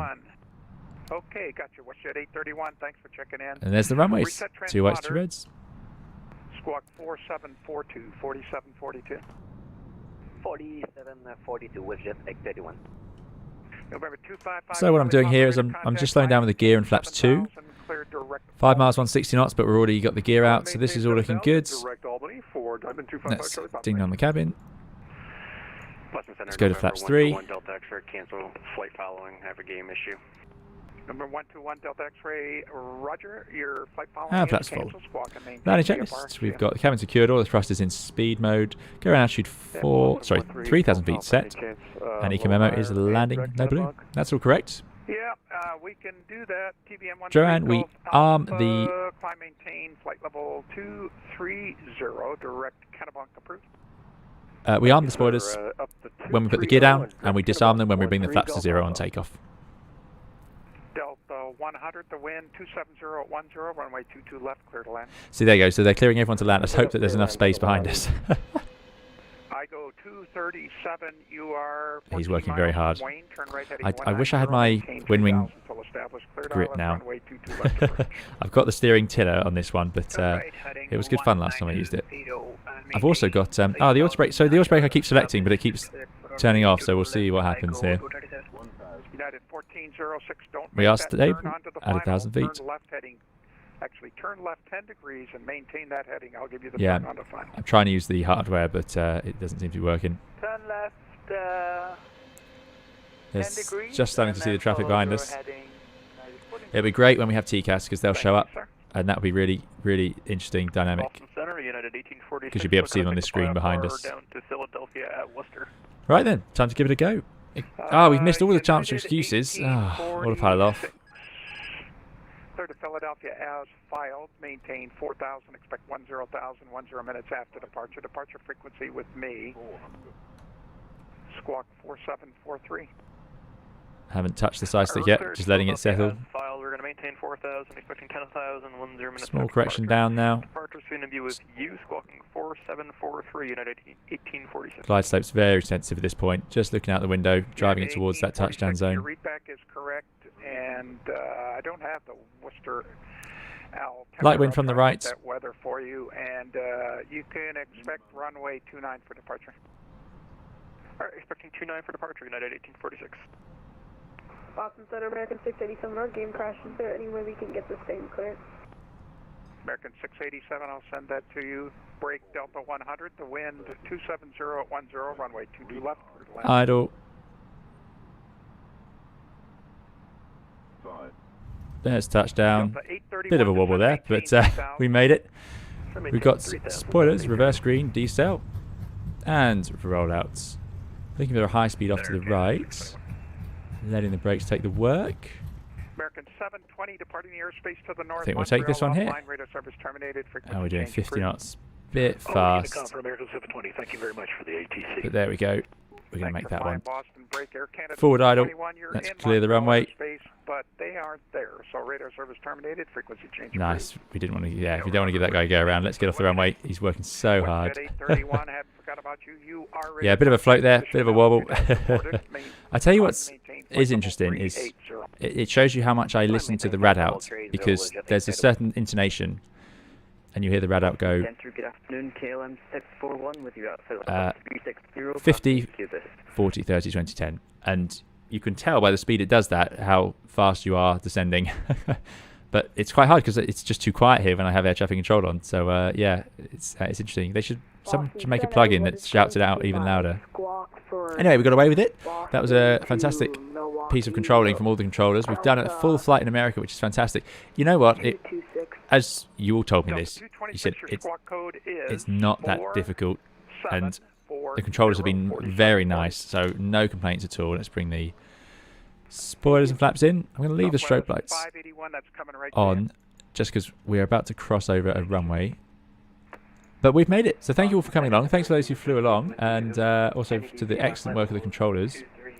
That controller does need a medal or a glass of water. I agree. They're doing a fantastic job. Number 7, Mike Whiskey, Boston Center, stand by. So we are at some point going to go to ground. Is there a ground controller here? I think we came off Papa. We did. I can see that we're on Papa there with the black square. Right down on Echo for runway 230, please. So we're going to go right here, which is Echo. But there is a runway here we don't want to cross. United 1406, you're currently 16 miles from Wayne. Turn right. So this is Mike. So we can go here, but then there should be a holding point, and there's a runway. So we do not want to roll onto that runway. 190, maintain 3000 until. And we're hoping to park somewhere over there. Cleared ILS approach runway 22 left. You're making me crazy. So thanks for the stream. November 7, Mike. What a legend the controller is. Absolutely agreed. Stand by, please. I got a lot of aircraft here, so just stand by. We'll get to you as soon as we can.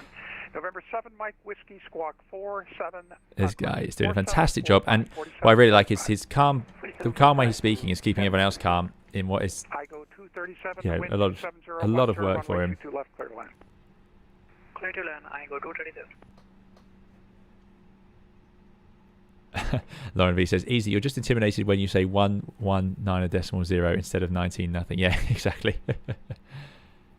Boston Center, Fraction 3 Tango, good afternoon again in Nantucket on the ramp. Project, thanks so much for your 1500 RSD. Again, I'm struggling with the currency, RSD. But really appreciate it, Project.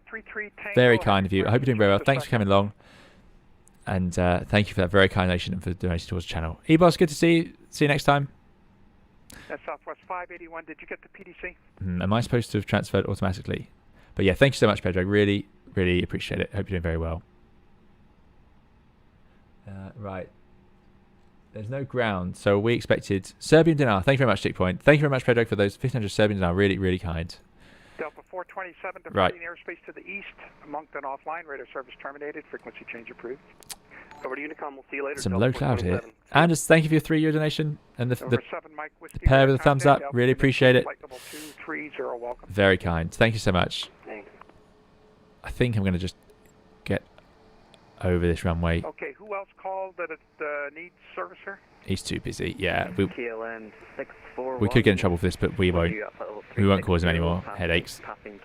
So lights on as we cross the runway, clear the approach. You'd never do this in real life. You'd always have clearance from air traffic control before going near a runway. 41, Roger. Squawk ident. Predrag says, I have no other options, but a tip is a tip. No, really appreciate it, Predrag. It's very kind. Thanks so much. And it's great to see all the currencies. It was amazing to me where everyone is around the world. So thanks so much. And thank you again to Anders, of course. KLM 641 radar contact, position altitude as reported. Welcome aboard. There's a KLM out there. Center, 100 just indicated 22 left, holding short 22 right at Echo. American 298, you can continue your taxi to the gate via Alpha. The Alpha to the gate. Thanks so much for your help today, American 298. Not a problem. Delta 100. Oh, yeah, brilliant guy. Right, okay, lights off, lights off, lights off, flaps are up. Get the APU up and running. Delta 100, thanks for your service. Have a good day. See ya. Good. Delta 226. We're arriving at stand. We'll take one of these stands here. Lights Delta off. 226, push and start approved. Radar ready off. to taxi. Replay to come, everyone. Of course. And I think we'll take this one here. Boston Center, by the way, I meant to tell you that we have Quebec for summer whiskey. Let's go for this one. Boston Center, Diamond 255 Charlie Papa, have a PIREP available if you're taking them. 255. Lights are off. Go ahead. APU's coming. Accumulator is looking good. Flaps are up. Speed brakes down. Good stuff. Right. You're welcome, Mr. Martini. I've run out of steam. Energy is steering the turn. Thanks, Dog's Ears. Have a great New Year to you as well. Mac, I'm glad you enjoyed it.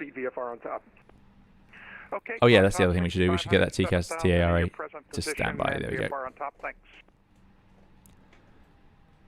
You're welcome, Anders.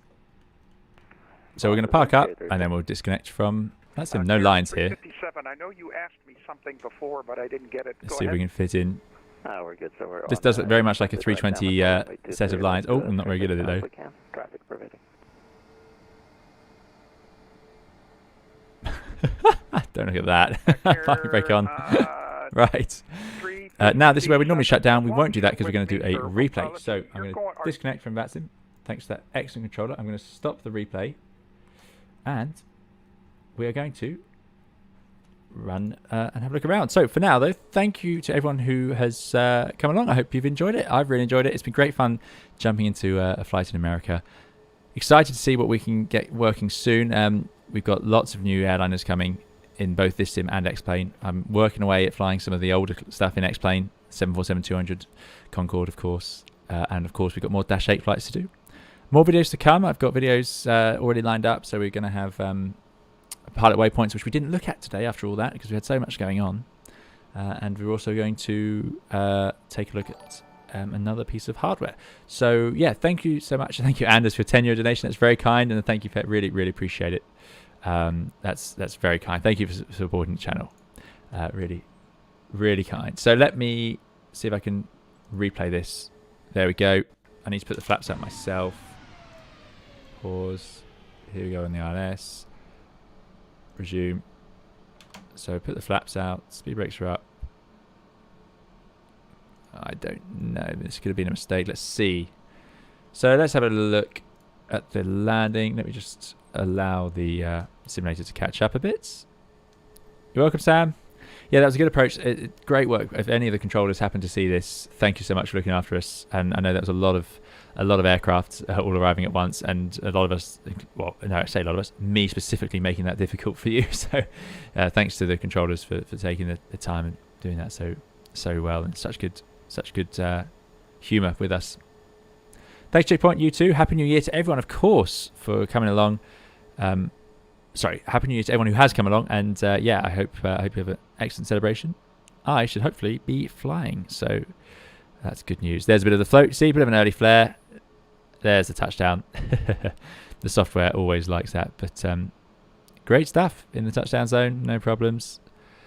Struggled to make our exit a little bit. Had to take over from the low water brake after floating to that point, but there we go. Not too much to say, really, which is always good. That's what we like. So the question is, how high are we here? About 1,100 feet. We can go back a little bit more. And I'm going to jump into the right view. Okay, so let's hop to the other side, actually. Oh, that's a good view. We haven't done that sort of view for a while. Perfect. Sarah, you're very welcome. Donation, glad you enjoyed it. Aim for 54, good to see you, and thanks so much. Glad you enjoyed it as well. Happy New Year, Macan. And yeah, more US flying. We'll have to do some more US flying, most certainly. It's been great fun. We'll also be back flying around Europe, doing our holiday routes, no doubts. That's probably what we'll do with the 742 when we get it going. Something that at least I know. Right, that's it then. Thank you to those of you who so kindly donated. I really, really appreciate it. Thanks, Anders, for those super chats at the end there as well, and everybody else who's been very generous. Really appreciate it. Thank you to the moderators for keeping us safe, looking after us in the stream and on the chat.